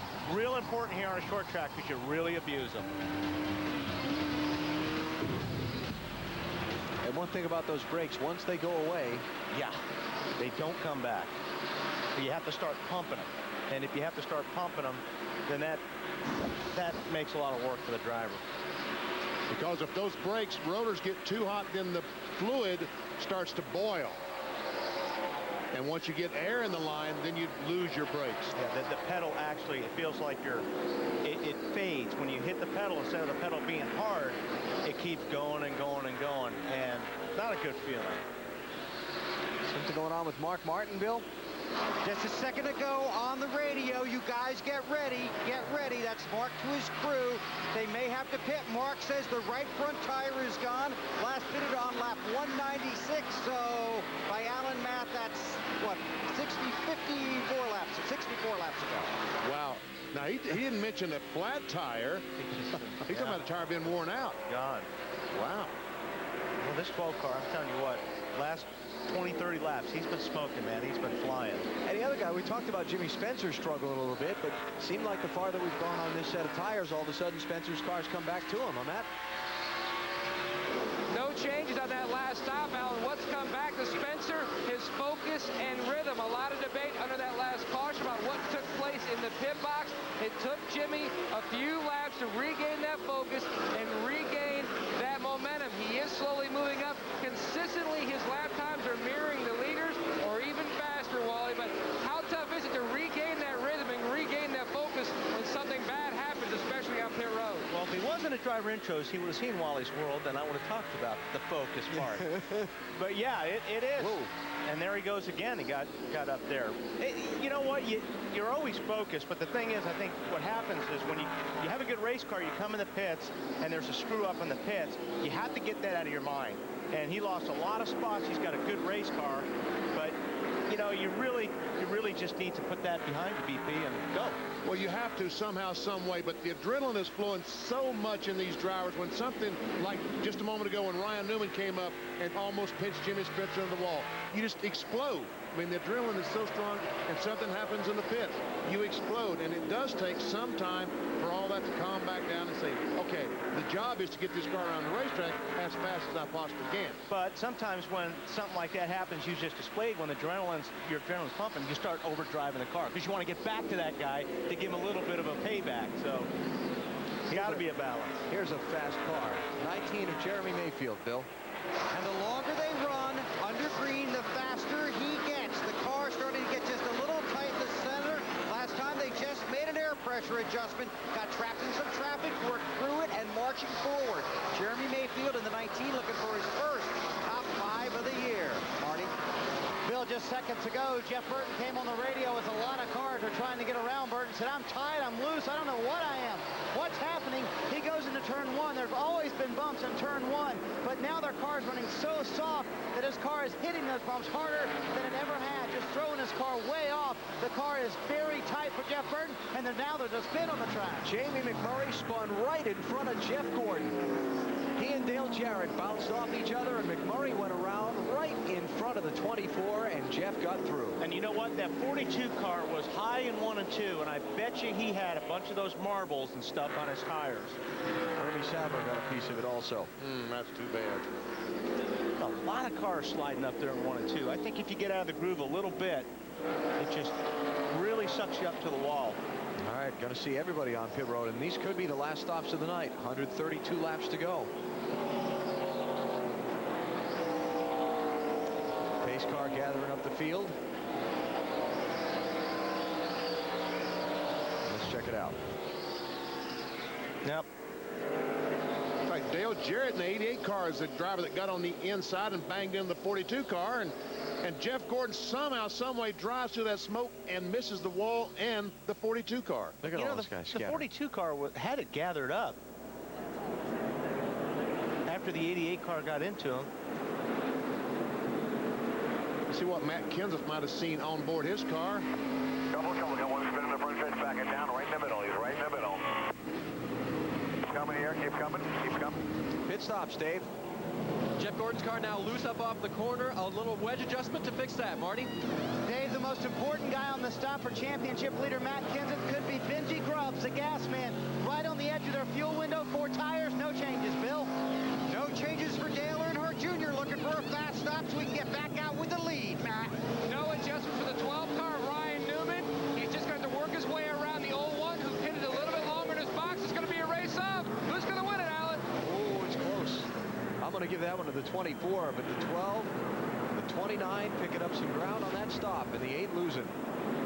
And it is the 24 car, and then the 12. There's Harvick. Where's Junior? Still to come. So Junior is not indestructible here tonight.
traffic. I mean, it was tit for tat, so we'll get you a little bit better. We'll be fine. All right, can you make the rest of the way here? No, Richard. Close or just too far out? I mean, if we were to top off here where we wanted to go, we probably could. If we have a few cautions, we'll make it.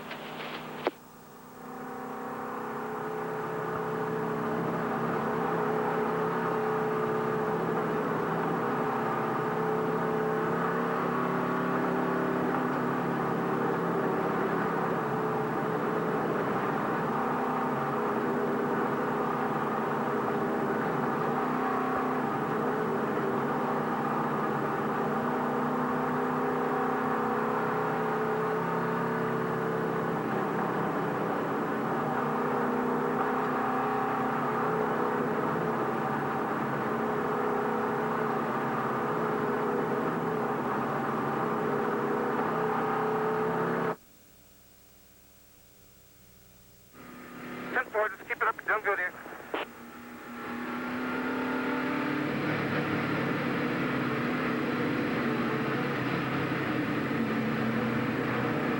It'll be one to go when you get here.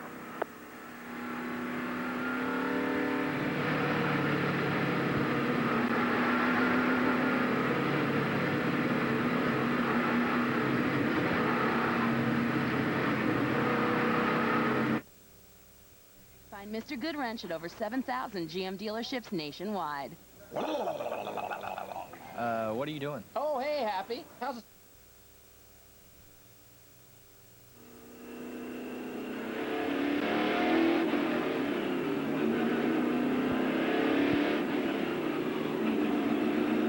You're watching the Chevy Rock and Roll 400 from Richmond International Raceway on NASCAR In-Car on In Demand.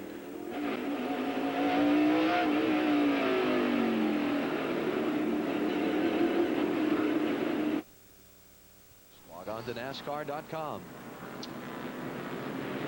Had some track position change hands on these pit stops. See, Junior was a big loser from first to fourth.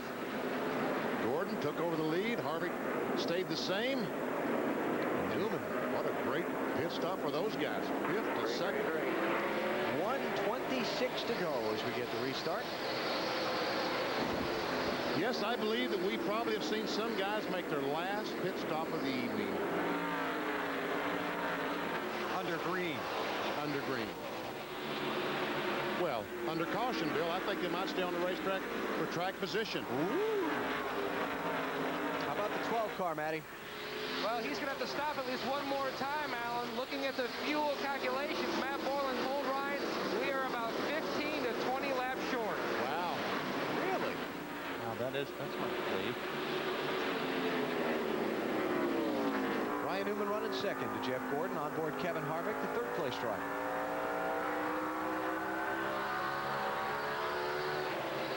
And Matt Kenseth, Bobby Labonte, fifth and sixth places. Labonte trying to take the spot from Kenseth. Up front, here comes Newman. On the outside. How about driving up on the outside of Jeff Gordon to take the lead? Harvick's going to try the same thing. Something wrong with the 24, Dave? Jeff thinks the right rear might be flat. That's how bad it feels right now. Yeah, you can see him a little bit loose off the four there. So I think he's just going to be careful here for a lap or two to make sure that it isn't flat. That's what you got to do. When you think you have a flat tire, you don't want to pull in for sure. You want to kind of make sure you have a flat. You want to hope that it's just the pressures or something like that. But ooh, squeeze there, huh? A lot of time. Jamie McMurray, 42 car, not on the lead lap. He's See, the there's first car Jamie. one lap down. He got that thing sideways again.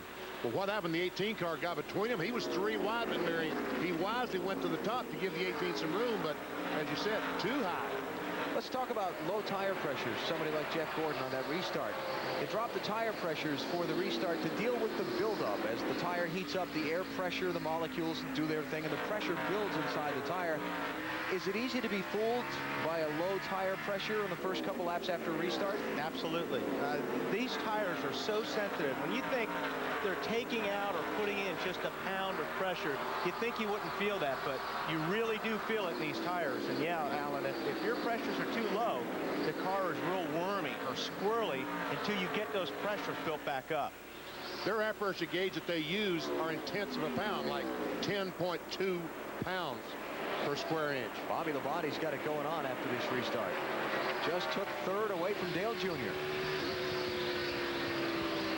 But what you have to be careful of, you know, you're trying to obviously get the pressure down so you're better on the long run. But in the meantime, you know, Newman's out there 2.5 seconds ahead of Jeff Gordon right now. And that 2.5 seconds sometimes is very difficult to make up. Newman, Kevin Harvick, Bobby Labonte, now the top three. Dale Jr. back to fourth. Matt Kenseth and Jimmy Spencer race for fifth and sixth. And behind them, Jeff Gordon now back in seventh and really being jumped on by the pack. Here's Spencer working on Kenseth. Fifth place. Spencer's car has been really good tonight. Been terrific, and it's even better on the long run. So if he can keep this thing going and just maintain for the first 15, 20 laps, I think he's going to be okay. Talking about Spencer in the 7. Jimmy's car gets off. It looks like this last couple runs, car's been getting off the corners really strong. Ward Burton just got by Jeff Gordon, putting the 24 back to 8th place. Now Jeff Burton is working on him for 9th. And up front for 2nd place, Bobby Labonte is rolling. How about Labonte? And I tell you, they made wholesale changes to this 18 car today because they said he was terrible.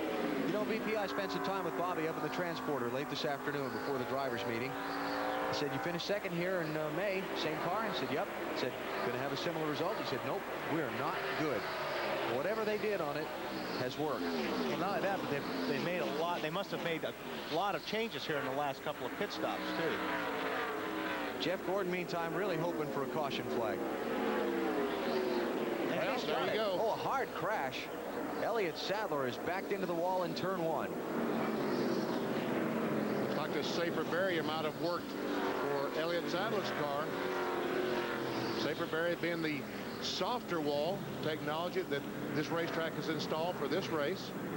First put in at the Indianapolis Motor Speedway a couple of seasons ago now. And VP, that softer wall is something that you've been advocating for a long time. Long time. Since the late 90s, might even the mid-90s. And I tell you, when I walked in here and saw that, Alan, I felt so good that finally it's there. I don't know if those body guys are going to agree with the softer wall term. Oh, no, it's still a wall. Well, that's why softer, not soft. I think the people that call them soft walls, I'm sorry, that's a misnomer. Definitely not. Yeah. Elliott Sadler, home state of Virginia. 90 miles from here is his hometown.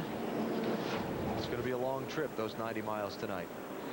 It's hard to say what might have happened to cause him. And that was some heavy. Yeah, the body man, there's nothing soft about that, they will tell me.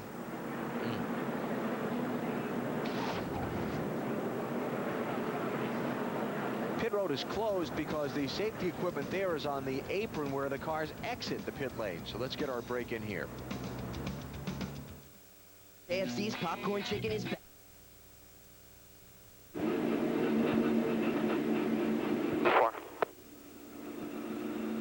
guess entry's been getting freer for me with the adjustments we've made.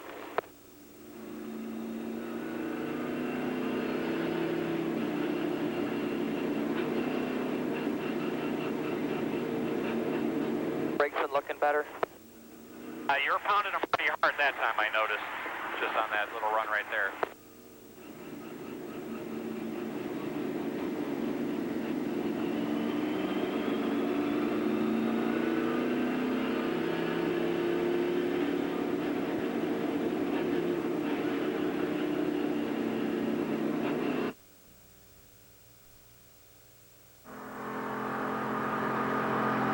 It's still closed.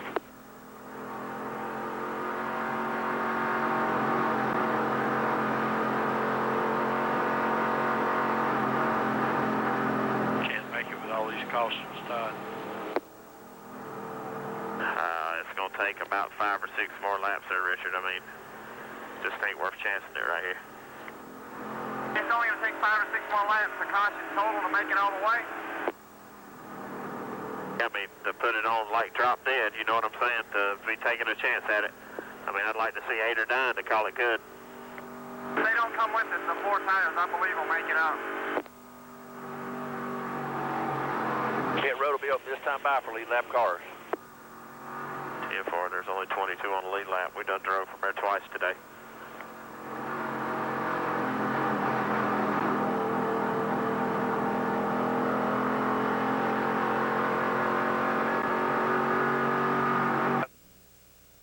Third place. Jeff Gordon, we know, is going to come down. He'll give up 9th.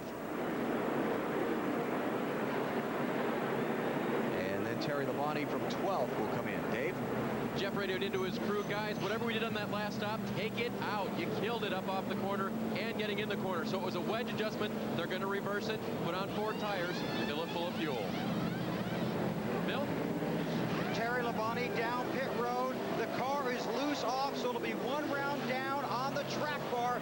Terry also has a braking problem. He really has to mash the brake pedal to get the car to whoa up.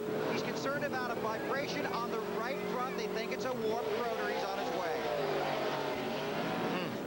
Now, one thing that will help these brakes are these yellows, because it'll cool the brakes down. So that's a little bit of relief on them. A lot of lead lap cars and front runners in particular stay out under this caution, though. Ryan Newman and Bobby Labonte. Now Dale Jr. up to 3rd under caution here at Richmond. Let's play Betrayal. They killed the woman you loved. Wake up. There is no payback.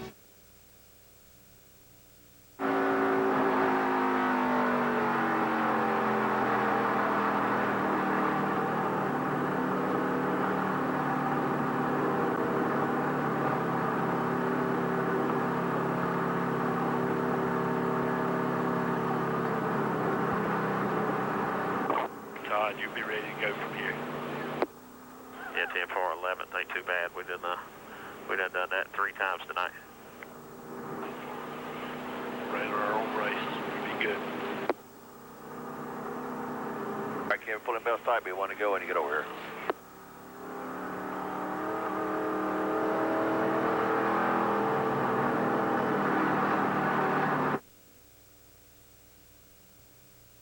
Go.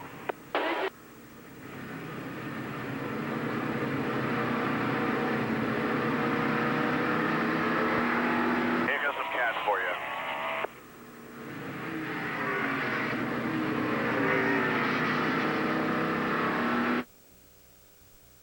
There's 11. Ooh, man, there's a big group of them. How about 21? Man, so we have surpassed the Bristol list.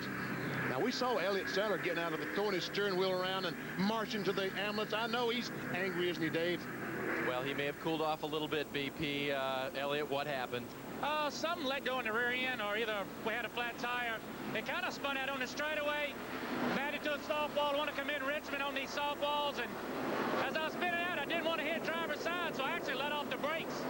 So I go in there rear first, but great job on the softballs. Just a long night. We got wrecked by the same car 2 out of the last 3 races, but I want to apologize to everybody at M&M's and Ray Bestis and everybody. Try to get them next week in New Hampshire. All right, thanks, Elliott. Alan? We start with 107 laps to go. Ryan Newman the leader, Bobby Labonte second, but getting a lot of heat from Dale Jr. for that spot. Here comes Mongo. Spencer 4th, Matt Kenseth 5th. Guys that pitted.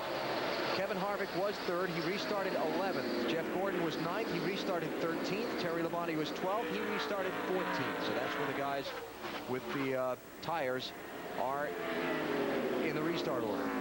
Those who pitted under the caution: Kevin Harvick, Jeff Gordon, Terry Labonte, Johnny Benson, John Andretti, Mark Martin, Robbie Gordon, Mike Skinner, Kenny Wallace, Ricky Rudd, Dale Jarrett, and Mike Wallace. All lead lap cars. I think those guys made good moves. I think they did too, because I think they can make it the rest of the way. Weber, why did the 8 car not pit? Do you have any idea? Because they can make it. They can make it because Jeff Clark, their gas man, told me he made sure he packed that fuel cell. But their pit stop last time a little over 16 seconds because they had a lug nut hang on the right front. That's what cost them track position. Remember, they came in the leader but didn't go out that way. Yeah, they went on 4th there. Well, assumed that they couldn't make it. That's why they did not fit. So that means that Bobby Labonte and I think the 12 car has to be thinking about going the rest of the way without stopping it. Bobby Labonte cannot make it. Cannot. Wonder why in the world he didn't pit. Because you got to, they want that track position. You never know. If they end up running 25 laps of caution here, then they could make it. But right now they cannot if it goes green. There's the point I was thinking of making. They get a lot of laps of caution, they're still up front. If they can stretch it to where they can make it to the finish. And if they run enough laps of green and get another caution, then maybe everybody's going to want some tires. Could be. We'll see how it plays out. That's why I'm glad I'm not a crew chief. I don't have to make those decisions. And now those are some really tough decisions those guys have to make, and they have to make them in the spur of the moment. And Wally's glad I'm not a crew chief because there's no chance I could be working on his car. No chance. How about Ryan Newman, Matty? Before that caution, they told Ryan Newman there was no way they could make it. Now with the caution flag laps, it's even going to be close. Matt Borland and the guys crunching the numbers right now, though he says it's too close. Meanwhile, Tommy Baldwin said the 7th car, Spencer, 3 laps shy if they pitted that last time. So, Wally, they're just going to roll for it and see what happens. Maybe they'll get some more caution flag laps. Well, that's a good gamble because there's a good chance we'll see some more. 100 laps to go. We're at the 3/4 mark of the Chevy Rock and Roll 400. Our Napa Field summary tonight: 12 leaders, 20 lead changes. Jeff Gordon has led the most laps, 126. Earnhardt Jr. led the second most, 76. Ryan Newman next at 26.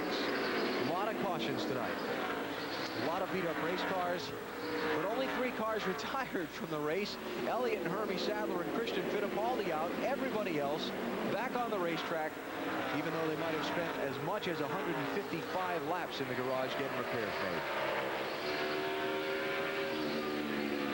Lead lap 22 of the 43 starters. Jimmy Johnson is the 48 car racing for 9th position now. He just got passed for 8th spot by the 19 car Jeremy Mayfield. To the 97 car Kurt Busch, he's a couple laps down. 28th place for him. Johnson goes by him.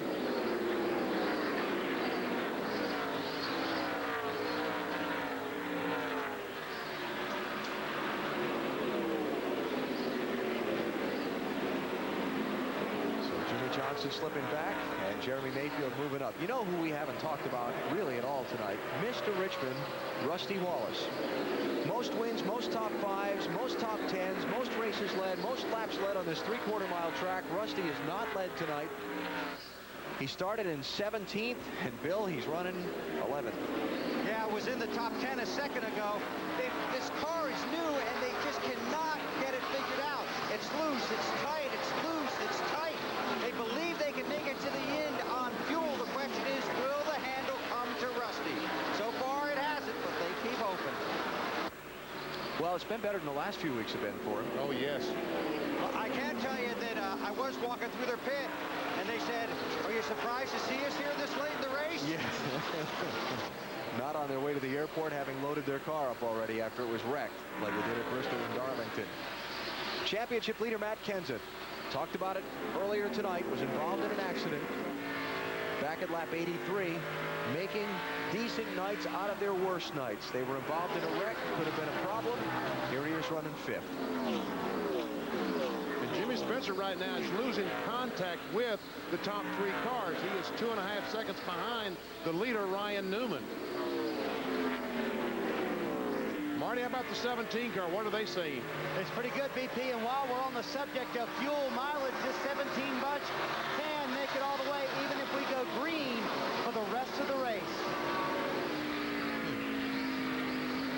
So Matt Kenseth, your championship leader, looking like he's going to have another good night. He's in 5th place right now. And he is 2.8 seconds behind the driver of that car, Ryan Newman. 90.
popcorn chicken is back, and it's bigger.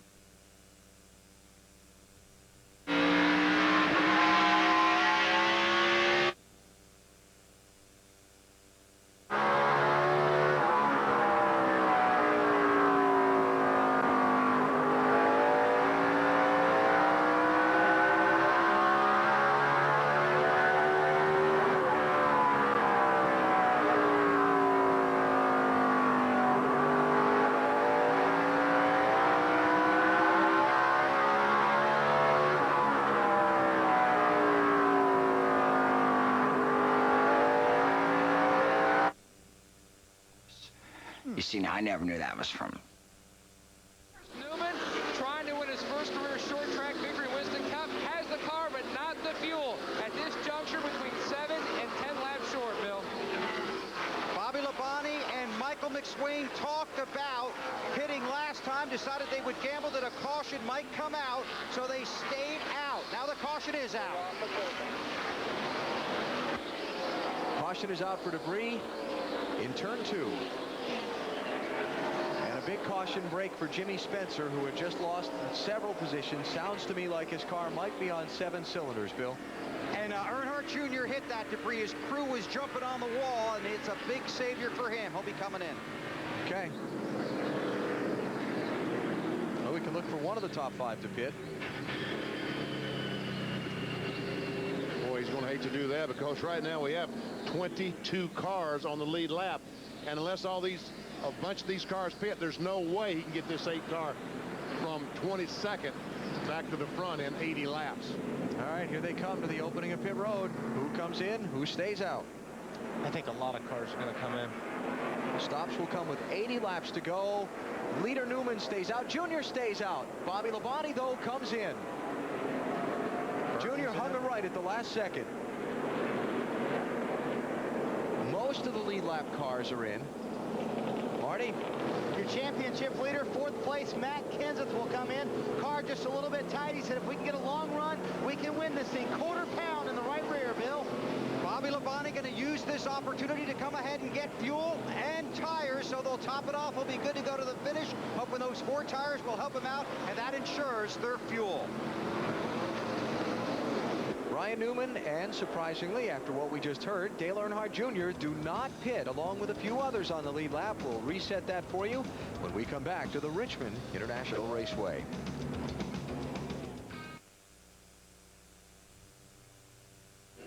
Why don't you go over?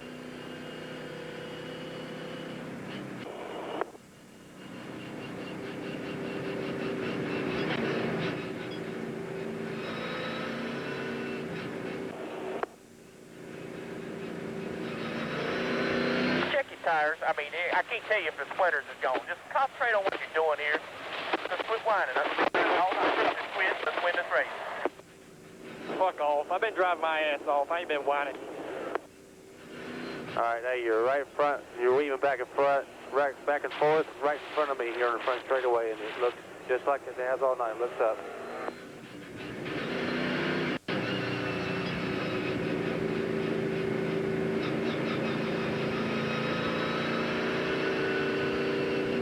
All right, 1 to go when you get around here. 1 to go.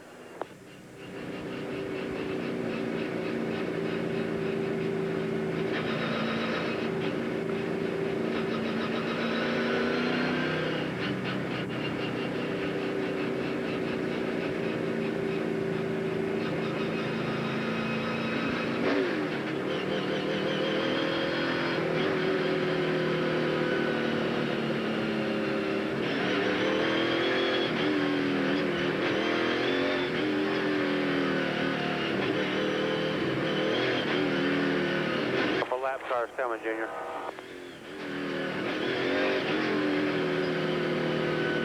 Zero and the 15 will be inside you here, the 97.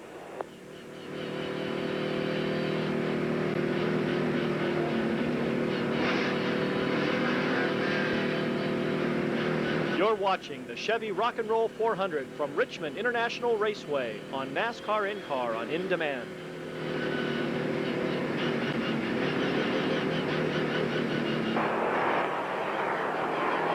Green. Ryan Newman leads. Dale Jr. second, Kevin Harvick third, Robbie Gordon fourth, Ricky Rudd fifth. But his Junior's tire's okay. That's the thought right now. Does he have a flat tire? First corner does not look like it. Terry Labonte and Mike Wallace in 6th and 7th complete the cars who stayed out and did not pit. Johnny Benson first off pit road in 8th, followed by Matt Kenseth, Jeremy Mayfield, Mike Skinner, no Bobby Labonte yet, Jimmy Johnson, Jeff Burton, Rusty Wallace, Jeff Gordon 15th, Ward Burton 16th, Bobby Labonte 17th. Bill, what about the 8 car? Has he said anything? He hadn't said much since they went back to green, but they said a lot of stuff under caution. Junior said he hit the debris, was concerned about coming in. Said, I know I hit it. I can't tell if the tire's flat. I can't tell that from in here. You guys will have to decide. He wanted somebody to run outside the track to see the right front. Well, they didn't have time to do that. Junior stayed out. You see him moving the car around to get the feel of it. Then he and Tony Eury had a speech, and Tony Eury Jr. gave him a very inspirational speech about winning the race. So you can imagine how that might have gone. So even if that tire is going down, Junior's going to drive even harder than he has been. I'm sure that Tony Jr. said, you are the man. Get in there and get by those guys, right? We're in pretty please or something, you know? Or words to that effect, yeah. Jimmy Spencer to the garage. Tough luck. Ryan Newman out in the clean air trying to hang on to the lead. Dale Jr. pressing him hard in second, and Kevin Harvick trying to stay in touch. You know, it looks like to me, Wally, that before this caution flag, there was some question in Junior's mind, some of these guys' mind, can we make it the rest of the way? Those 2 or 3 laps on the caution flag had said, okay, no problem with fuel. I think Junior's running harder now than he was before this caution flag. Yeah, because that element is completely taken out of their minds now, so they don't have to worry about saving fuel. And Harvick, now he pitted after these guys did, so there's no question in my mind he can make it the rest of the way. Johnny Benson, Matt Kenseth, 8th and 9th spots. Benson has it, Kenseth wants it.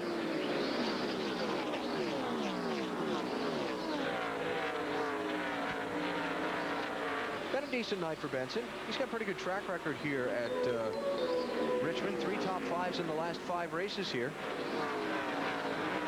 Looking for what would only be his 3rd top 10 finish of this season. It has not been what they expected. And Kenseth has made that decision to try to make that pass on the bottom, and look on the outside. He can't give up now because he'll lose 4 or 5 spots.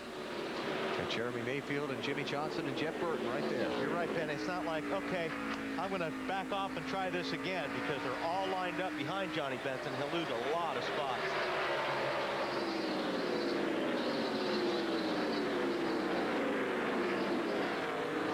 Marty, how about the 17 car? Is he saying anything? Well, I would say, BP, that's actually not where he wants to make the pass. I talked to Matt. As you see, he falls in behind Johnny Benson now. I talked to him before the race. He said the bottom is so slick. Where you want to pass is on the top. That's actually better. That's actually where he got around Johnny Sauter last night in the NASCAR Cup Series race. He said, if I had my preference, I would like to pass on the top tonight. Tell you what, that 19 car is going to pass on the bottom. Looks to me like Jeremy Mayfield. Very nice run for them tonight, BP. Started 23rd, into the top 10. And trying to move up. You okay? You need a burp here or anything? Yeah, you all right? It's just a little frog. Okay. Thank you for your concern. Yeah. No problem. We're here for you, Alan. Yeah. But Jeremy's the same spot that Kenseth in the 17 cannot get by. Here's a battle between the 01 and 18. Weber. Bobby Labonte trying to make up stops, or make up spots rather, after a bad stop. They had trouble with the lug nuts on the left front. Mark Armstrong, one of the top tire changers in this sport, had lug nuts fall off on the left front. That cost him a number of positions. Just before they went green, Michael McSwain, the crew chief, came on the radio, said, Bobby, we're sorry, we screwed up. You've got a great car. Be patient. You've got time to get back to the front. Dave? Hey, Bill, one of those cars that Bobby passed was Jeff Gordon. On the last run, he radioed to his crew, something is definitely broken on this car. Is it a shock? What's the problem? They really don't know. They made a track bar adjustment to try to help him on the last stop because he said the car was laying over in the middle of the corner and very tight. So Jeff has a problem. Don't expect him to go forward at this point. Yeah, Jeff Gordon has led the most laps tonight. 4 times for 126 laps, but he's mired back in 17th out of 21 cars on the lead lap. Brian Newman trying to get away from Dale Earnhardt Jr. He's got 64 laps to go, trying to pick up his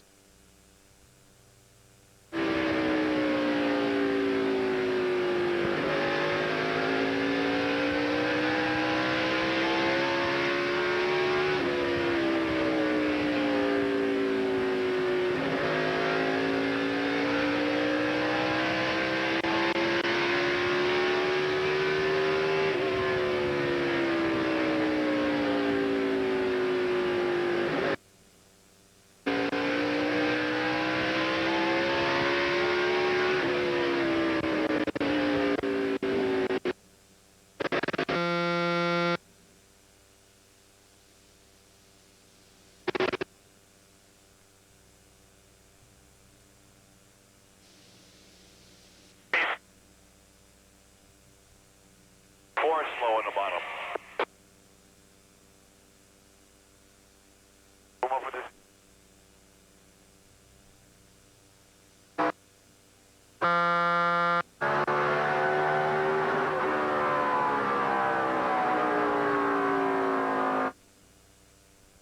From the network that knows drama. I'm gonna have to go old school. A data.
Newman leading 1 lap early and then a bunch now here late.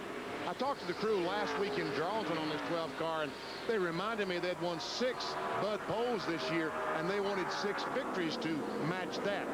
They felt like that victories more important than poles. They only have 5 victories, 6 poles. Hopefully tonight can match them up. Brian Newman took the lead at lap 279 and has not been headed since. See a little smoke from Tony Stewart's car. And also Jamie McMurray's car being watched by NASCAR's race control and their observers around the track. How about this guy? I mean, what a shame it is for the season they've had that Ryan Newman had all the problems he had back in the spring. That string of races back in April and May that took him out of contention for the Winston Cup title. But he has been phenomenal since about the 1st of June. I got 50 laps to go. Going to get our last green flag commercial break out of the way now and see what happens as this thing winds down toward the checkered flag.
line coming in. He's going to lose second to Harvick if things finish as they are now. Harvick running now in second place. And Junior will check it as he comes back around to the scoring line. Now in 23rd place. On board with Matt Kenseth as he runs in the 7th position. And for Junior, 1 lap down to race leader Ryan Newman.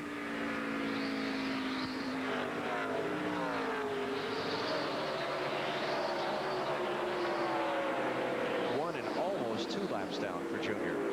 That Ricky Rudd. Yeah. 3rd spot. Wow. Way to go, Ricky.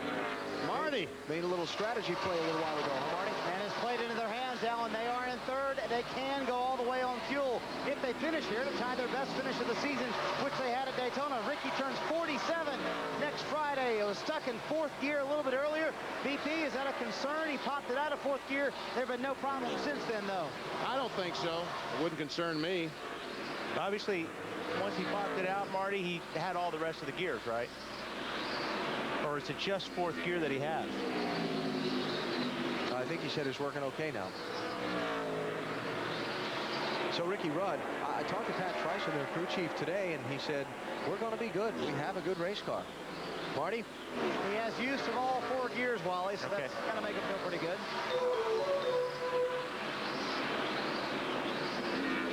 So Ricky Rudd in the Wood Brothers car. As Marty said, looking to equal his best finish of the season. And, you know, I talked about Robbie Gordon in the May race here, making up 3 laps and coming back to finish 4th. And we saw Robbie Gordon get in trouble very early in this race tonight. Guess who's in 4th now? Robbie Gordon. Robbie Gordon. There he is, on board with him. Dave? Yeah, and I think that's what we finally agreed on when I finally spit it out earlier, right? He finished 4th in the spring. Yeah. They made an adjustment on lap 267. It was the last time they stopped. He was tight. They adjusted on it. It's better now, and they can definitely make it to the end. He gets the comeback award of the night. Clear low. Just take car go. Inside. Inside. Clear low.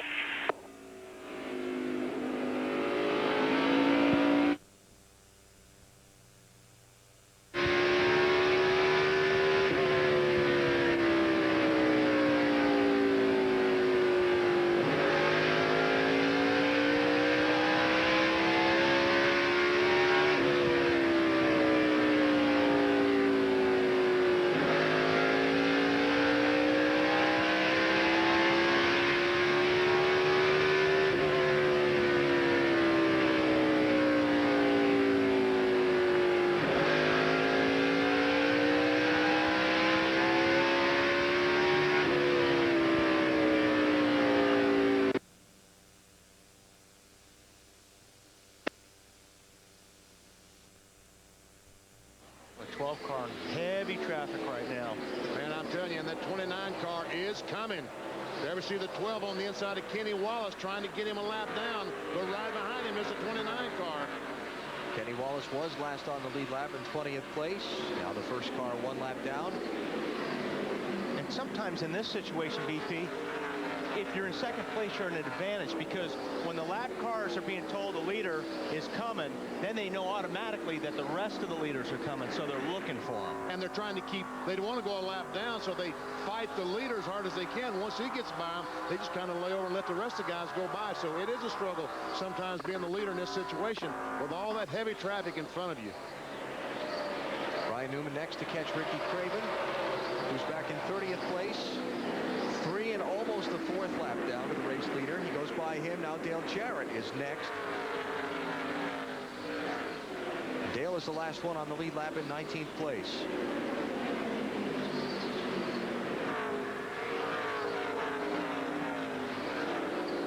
Bill, got more on Dale Jr. for us? Yeah, just to put a period on it, Alan, there was a puncture in the right front. So remember, he talked about hitting that debris.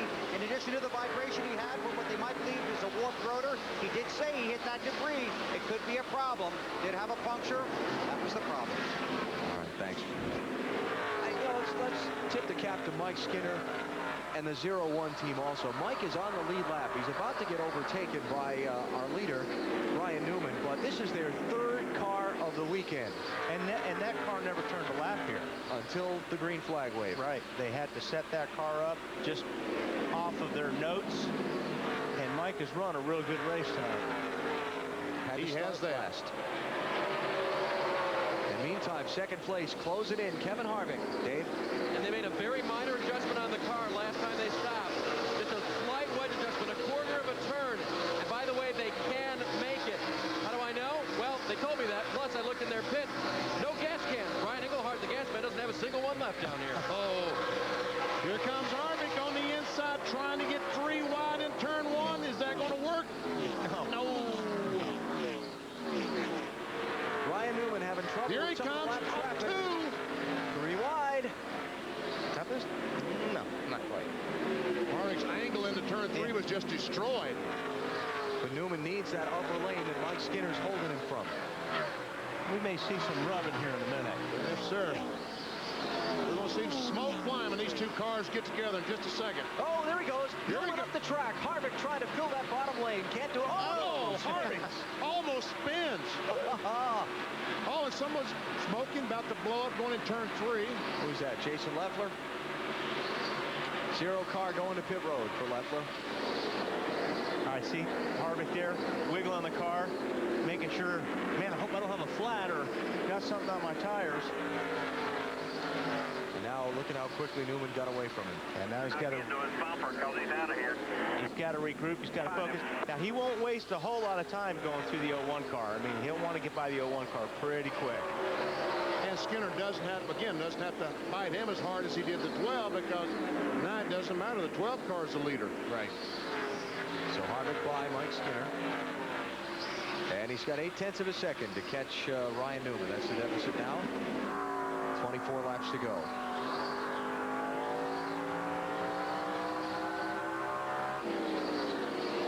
And now Harvick wants a caution. Yeah, he lost a lot of time. Well, he lost a second. Yep. Ryan Newman just on that sideways move off of turn 2 there. This is 5th place. Jeremy Mayfield got by Robbie Gordon for 4th, and now Jeff Burton is working on Robbie for 5th. Matt Kenseth joining in on the fun.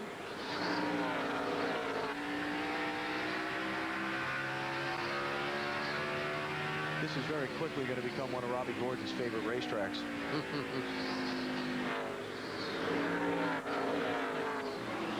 Tonight had trouble early. Lap down, came back. Battling for 5th position now. Jeff Burton led some laps earlier in the race. Might have enough this time. Guy a lot of people thought would be a dominator tonight, would be really strong, but Marty, it hadn't turned out that way for him. No, they've been very good on the short runs, not as good on the long runs, although the car's gotten a lot better here at the end of the race. For about the last 60 laps, he has had no water pressure, so it's amazing the car is actually still running for Jeff, but they've hung in there all night long, fought a tight race car, trying to get in the top 5 and around Robbie Gordon. Marty, No what's water pressure? He said, I have no water pressure in the car. That's what he said on the radio. He said, I have a funny smell, and I have no water pressure. They run that system where they charge the system. Oh, here we go. Contact. Robbie Gordon into the wall. Patience ran out. Caution's out. Sorry, BP. That's all right. Ooh, that's not where you want to be sitting like that. Man. Yellow flag, 19 laps to go. And what I said about this being Robbie Gordon's one of his favorite racetracks. Might have to take it back, huh? Now, Jeff Burton may not be his favorite driver at his favorite racetrack. And we'll add Robbie to the list of mad drivers. Got into him. I didn't mean to. But that, you know, you're racing hard here, and when you're on the bottom especially, you start running that car in a little bit harder. Burton probably tried to get in a little bit deeper than he was before, and it's real easy to slide up the racetrack. Here you see him, they're racing hard. And Jeff just lost the front end there for a second, and Rusty Wallace takes advantage of that to get by Matt Kenseth. Robbie.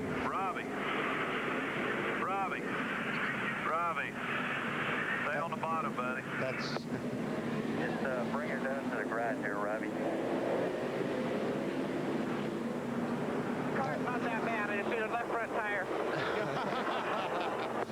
didn't need more of that, bud. Attaboy, Robbie. His glass is always half full, isn't it? Pit stops among lead lap cars: Jeff Gordon, Mark Martin, Jimmy Johnson. Got John Andretti in.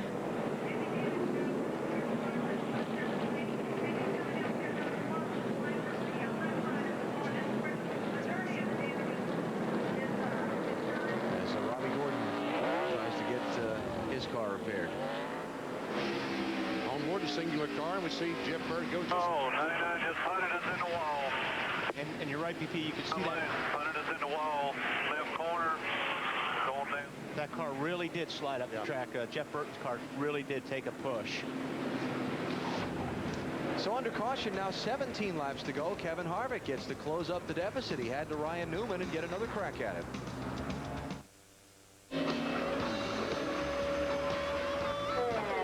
Come and look at this. Somebody better go get water. Stay on this restart. 01 fitted, so that moved you up to 19. So you put the 88 to 23, didn't you, on the inside when they start? 15 laps to go the next time by.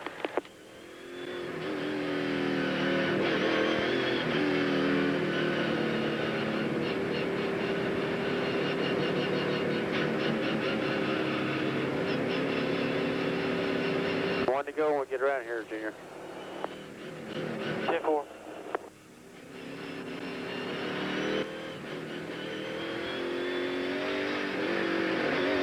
Go ahead and around here to start finish line. Go ahead and pull up, and I'll try to finagle and see if we can negotiate and get around all these guys when it's up to the front.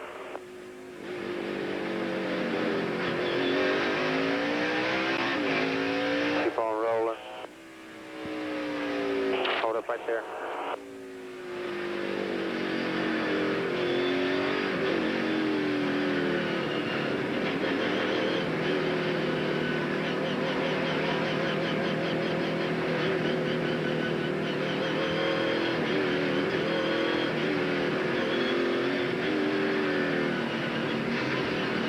Working on the 23, I'm not sure we can get it in time though.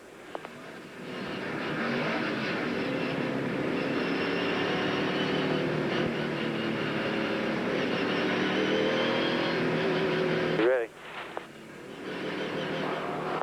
Green. Well, we are back. Bonus round time with. Harvick's going to get around Jarrett quick.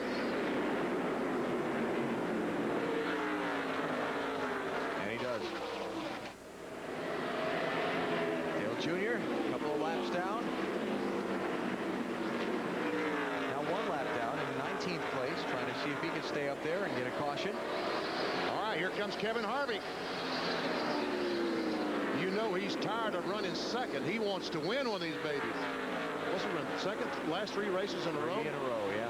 This would be 4 races in a row, finishing second if he can't pass at 12.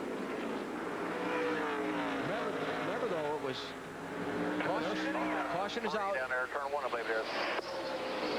Piece off one of the cars in turn 2. Boy, Ryan Newman did not want to see that. Looked like he was starting to pull away from Kevin Harvick.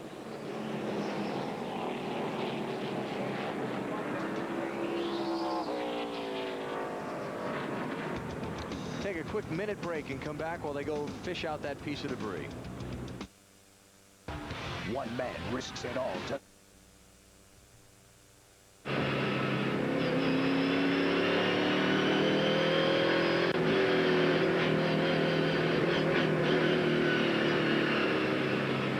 Place a man now.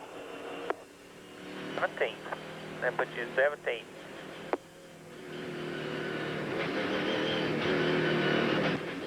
Well, we're going to be about a lap short. They're going to go single file. Yeah, I figured.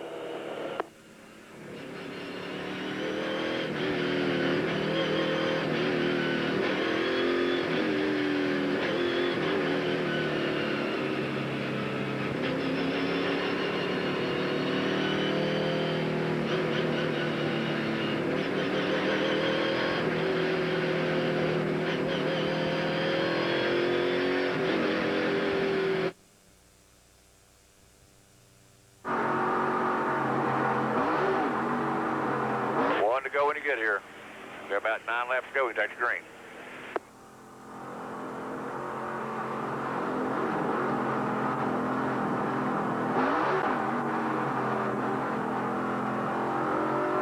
At 21 there, he's been pretty decent. He's just been a long way behind us, so you just have to work with him too there, Kevin. If you don't get going here, I'm saying he's going to be pretty good.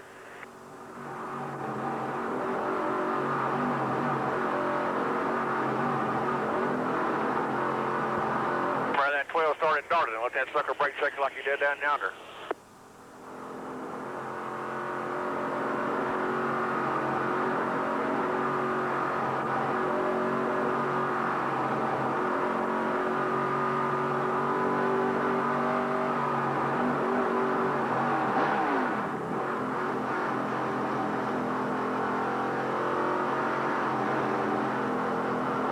Coming to green, get ready.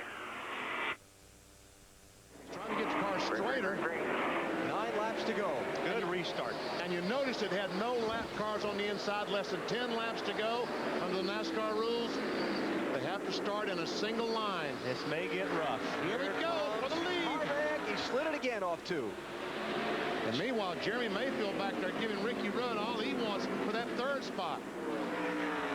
And boy, you can tell Newman is, Harvick is driving that car in hard, trying to get to the bumper of the 12 car, but he pays for it, getting loose, and crashed.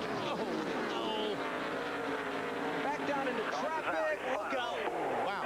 Kenny Wallace taking the high side, and the caution flag is out. Kevin Harvick's not going to finish second tonight. He sure tried. Yep. We showed you Ricky Rudd and Kevin Harvick a couple of years ago when Rudd was driving the 28 car. Well, looked like that was Harvick and Rudd again here at Richmond. Did he get into him? That's what I want to see here. Yep, he sure did. Yep. And boy, we talk about this all the time, Benny. When you get hit going into a corner, you don't save that race car. Nothing you can do except that. Yeah. Back it in the fence. So add Kevin Harvick to the angry drivers list. Yeah, here we go. Here we see the right there, the contact. And look at Jeremy Mayfield. Mayfield picked up 2 spots right on that through to deal. second. I tell you what. New player. Hey, new player in town. Yes. This would be the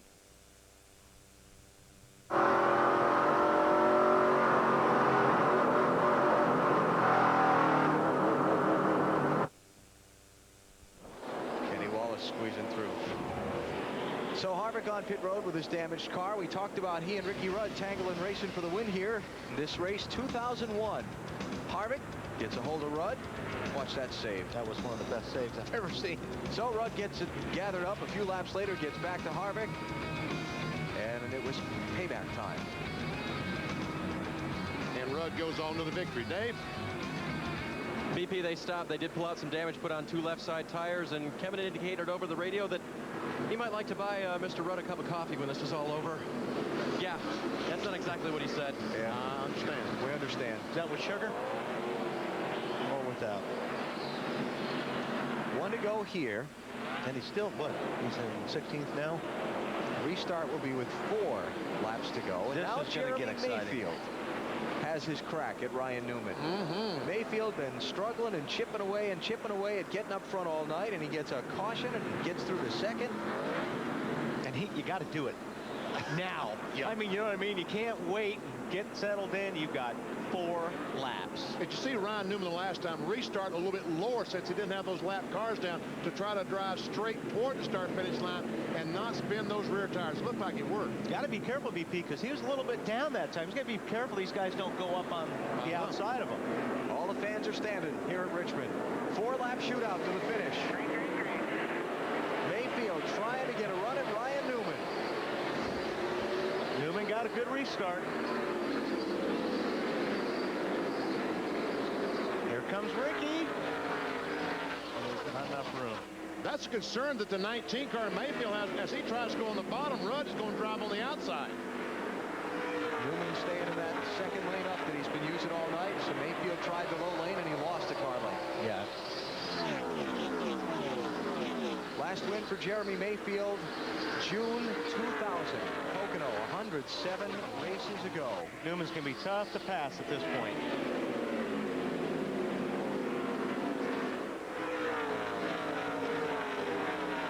Two to go.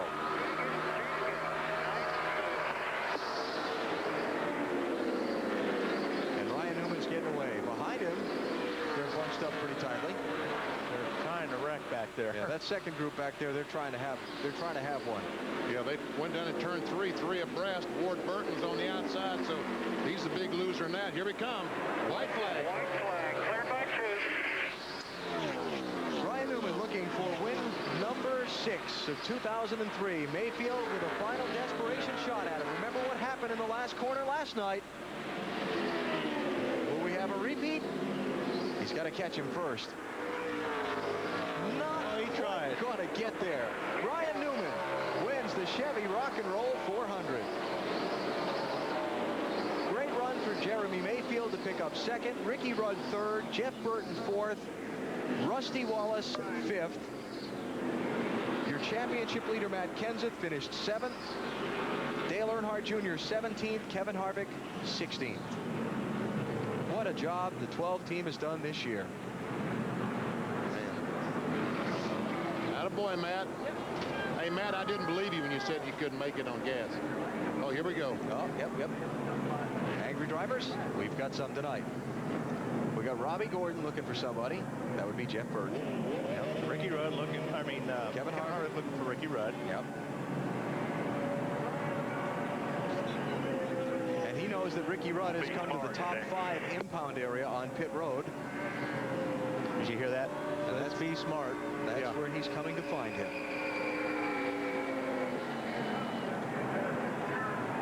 And so what happens in these situations is we get pit crews involved.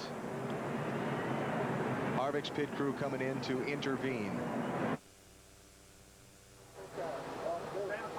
You are watching NASCAR In-Car on In Demand.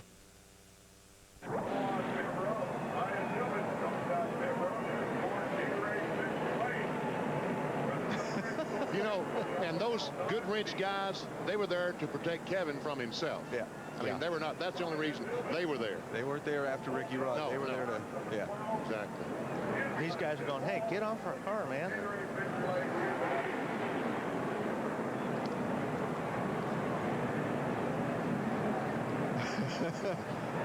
NASCAR officials telling Kevin to get off the car, get the crewman off the car. Kevin going to have his say.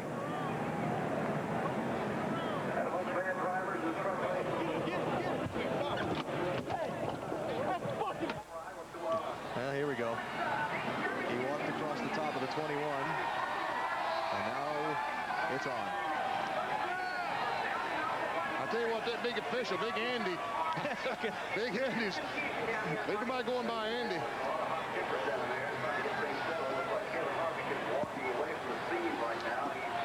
There's Todd Berry, the crew chief.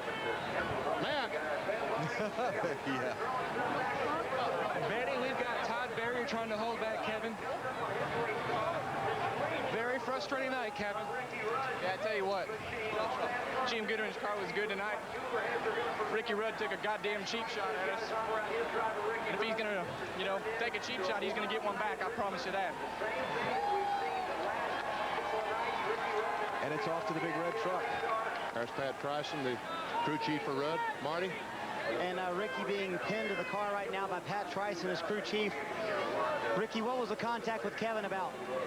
I don't know. Kevin had trouble on the restart. He couldn't get going or something. Anyway, went down turn 1. I guess he just put on the brakes a little harder than he had been, and I got in the back of him. I mean, my fault, but it wasn't on purpose. It was an accident. This stuff here is just absolutely ridiculous that NASCAR will put up with this. This is our car that's going next week to the race. Look at the hood. Look at the damage. I mean, that's totally ridiculous after the race stuff like that. What did he say to you when he climbed out of the car? I couldn't hear him. He's, got that little yap mouth. I couldn't tell what he was saying. Fireworks at Richmond. You want drama? We got drama. Yeah. We want action? We got action. All right, and while all this is going on, Ryan Newman did the Victory Donuts and went to Victory Lane. Oh, yeah, by the way, that guy that won the race. How about it, Bill? Well, now he climbs out. And they're pretty good at this victory lane celebration stuff. And as I recall, he called this a below-average car on the Discover Card Countdown to Green. Now, as opposed to what you saw on pit road, this is all friendly stuff. Hi there. How about that? How about that? And I think you said this was a below-average car on the pre-race show. I did. We were below average for what we usually run here in happy hour. The guys did an awesome job with the Alto Dodge. Got thing Mobile One Sony. Just a great run. I mean, we struggled there a little bit, really loose. Once we got track position, I told Matt, let's just keep this thing out front. Yeah, tell me about being out there. A lot of traffic tonight, a lot of caution. Some guys very upset at the end of the race. Yeah, once again, our front bumper's clean. Everything else doesn't matter to me. Talk about the 29. He was riding you pretty hard there, and then he fell out. Yeah, I don't know what happened, if he got loose or got hit or whatever, but, you know, he had a good car. Looked like he was really loose behind me. It's hard to pass tonight. The groove moved up quite a bit, the highest I've ever seen it at Richmond here, and it's just an awesome run for Penske Racing. You're a very intense person. Were you more determined to win tonight after what happened last Sunday, Ryan? That's past. I mean, you know, I owe this to the guys, but you know, you can't take anything back. You can't fix what you broke. And when it comes to the past, and we just go on and do the best job we can at Penske Racing. That's 6 wins, Mr. Newman. That's a good run for us. Congratulations. Thank you. Ryan Newman with a big smile and victory lane again, this time at Richmond. Marty? Dave, I'm sorry. That's all right, Bill. Back in the garage with Robbie Gordon. He's had a lot of teammates in his ear. What would you like to say about the incident with Jeff Burton? Just totally immature on his side. You know, I gave him room there. We had a really good car. I feel sorry for the guys at Trapp that were here with us. We had a shot at winning this deal for the singular wireless Chevrolet, and just disappointed that he has to race like that. You know, I know it is short track racing, and we're up here at Richmond, but we were in shape for 2 good top 5 finishes. I raced him clean, gave him plenty of room on the inside. I guess he felt he needed to dump me. All right, they made a lot of repairs on this car to get it back in, and then, of course, the ending. Marty? Boy, I think survival is the word of the night for our championship leader. He had a little bit of everything going on, and the car was pretty decent at the end, though, Matt. You know, we had a decent car. It wasn't very good in the beginning. I got in a wreck. I hit the wall and hit the brakes in front of Todd, and I got turned around, and I messed up there. And Robbie did a really great job of getting me back in sequence to get us with the leaders. Once we got with the leaders, our car was good enough to hang out with them. So at times in the race, we had one of the better cars on the track, but just our last set of tires and our last adjustment didn't agree with the car, and my car went really loose in the last run, and that was probably almost our worst run of the night. So I feel lucky to come home 7th. Another night that could have been bad, that went pretty good. Matt? A very dramatic night for Jeremy Mayfield. On a good note, how much more time and how much closer do you need to get to make your move? Well, if I got about that much closer, we've been all right, but no, it was a great run. I mean, these guys worked hard and gave me a great race car. You know, we've been working hard to get what I want, and I think now there's no excuses. They know what I want, and they give it to me tonight. It's a brand new race car and ran good, and the engine ran good all night. Pit stop's good. Kenny done a great job on strategy in the pits, and just everything went good for us. That's what happens when it does that. Now, Ray is up what he wants in both the 9 and 19, and you guys are starting to show it. This is a big run for you guys tonight. It is, and you know, we had 2 top 10s in a row. They come here and finish top 5 is pretty good, and I just had a good feeling coming in this week. You know, it's a brand new car, and like I said, they done a great job on it, and just super good car. I mean, it drove good all night. We didn't do much to it. It's just air pressure and stuff like that, and I mean, that's what happens when you got a good car there. He scores his first top 5 since Richmond 2002. Jeff Burton finishing 4th tonight. And Jeff, of course, the big story at the end of the race, a little contact there with Robbie Gordon. What happened there? I messed up. I mean, it was 100% my fault. Robbie didn't do anything wrong at all. I drove in the corner, and you know, he was slow, but he was doing the right thing by trying to protect the position. I got in the corner and I got loose, and when I did, I went up the track and I hit him. I mean, hit him right in the right rear tire, left rear tire, and he was along for the ride then. He did nothing wrong at all. It was 100% my fault. I'll take responsibility for it. I didn't mean to do it, but it was my fault. Overall, your night, considering everything, you pretty happy with 4th? We had just a wicked fast car for 30 laps, and then and if we ever had a 100-lap run, we got in trouble. But we kind of knew that going in the race. We knew that we were fast to start. We were worried that on long runs we could get in trouble. We made some changes to the sit-go forward, hoping to make it a little better, and we just didn't make it good enough for long runs. But really fast for short runs, and you know, you can win like that. If you get yourself in position, you get the right cautions at the end, you can win like that. And tonight would have been a good night to take advantage of that. When I hit Robbie, the toe was knocked off. The wheel was turned about 1/8 of a turn, and then the car just didn't handle it at all. But good day for my guys. I'm real proud of them. They worked real hard, and you know, this team's coming. We do need to make improvements, and we're working our butts off. Everybody at the shop's working hard. Everybody's trying hard. I was trying a little too hard tonight, and I got into Robbie, and I apologize for that. Another top 5 for him here at Richmond. Marty? Well, Bill Weber had your pitch tonight, Rusty Wallace, and he said you guys weren't giving up, and obviously that was the case. You worked so hard tonight to get you another top 5. Yeah, we worked really hard tonight. I mean, I tell you what, I'd like to apologize to the fans, number one. I can't believe I've been 4 races with DNFs and all this problem. The last time that happened to me was in '91, but finally tonight we got back on track. I wish we didn't have that last caution because we didn't need it. The car was really flying at the end, but hey, man, I'm not greedy. To get a top 5 at a great racetrack and my teammate win, everybody's here. That's pretty cool. Rusty Wallace, another top 5, and back the dry spell's over with. Here's how they finished tonight in the Chevy Rock and Roll 400. Ryan Newman with his 6th win of 2003. Rusty Wallace did sneak in there in the end. That last run charged up there to pick up 5th place. See, last week's winner, Terry Labonte, finishes 8th, and Benson a top 10. 3rd of the season for Johnny. Jeff Gordon came back to 10th. And Mike Wallace, a 12th place run. Attaboy, Mike. Kevin Harvick, last on the lead lap, 16th place. Junior, another tough night. Flat tire did him in. Kurt Busch involved in an early incident, never really a factor. Now we get into a lot of guys with damage and various bumps, bangs, and spins. The angry list, if you will.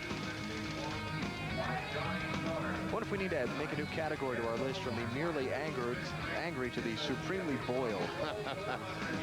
we had some of those as well tonight. Yeah. We heard from some of them. How about championship standings? Now with 10 races to go in the season, Matt Kenseth lead over 400 points. And Ryan Newman with that victory moves up to 6th spot. I want to see how they handle this. They've called the entire teams of the 29 and the 21 to the big red truck. They're going to be there for a while. Take a number. Number 64, you're next. That's all the media, just waiting to see what they're going to say. Back with more from Richmond in just a minute on TNT. NASCAR's on the track. Odds are so is Track Pass. Just log on to America Online or go to NASCAR.com and get Track Pass. NASCAR.com. America Online, keyword NASCAR.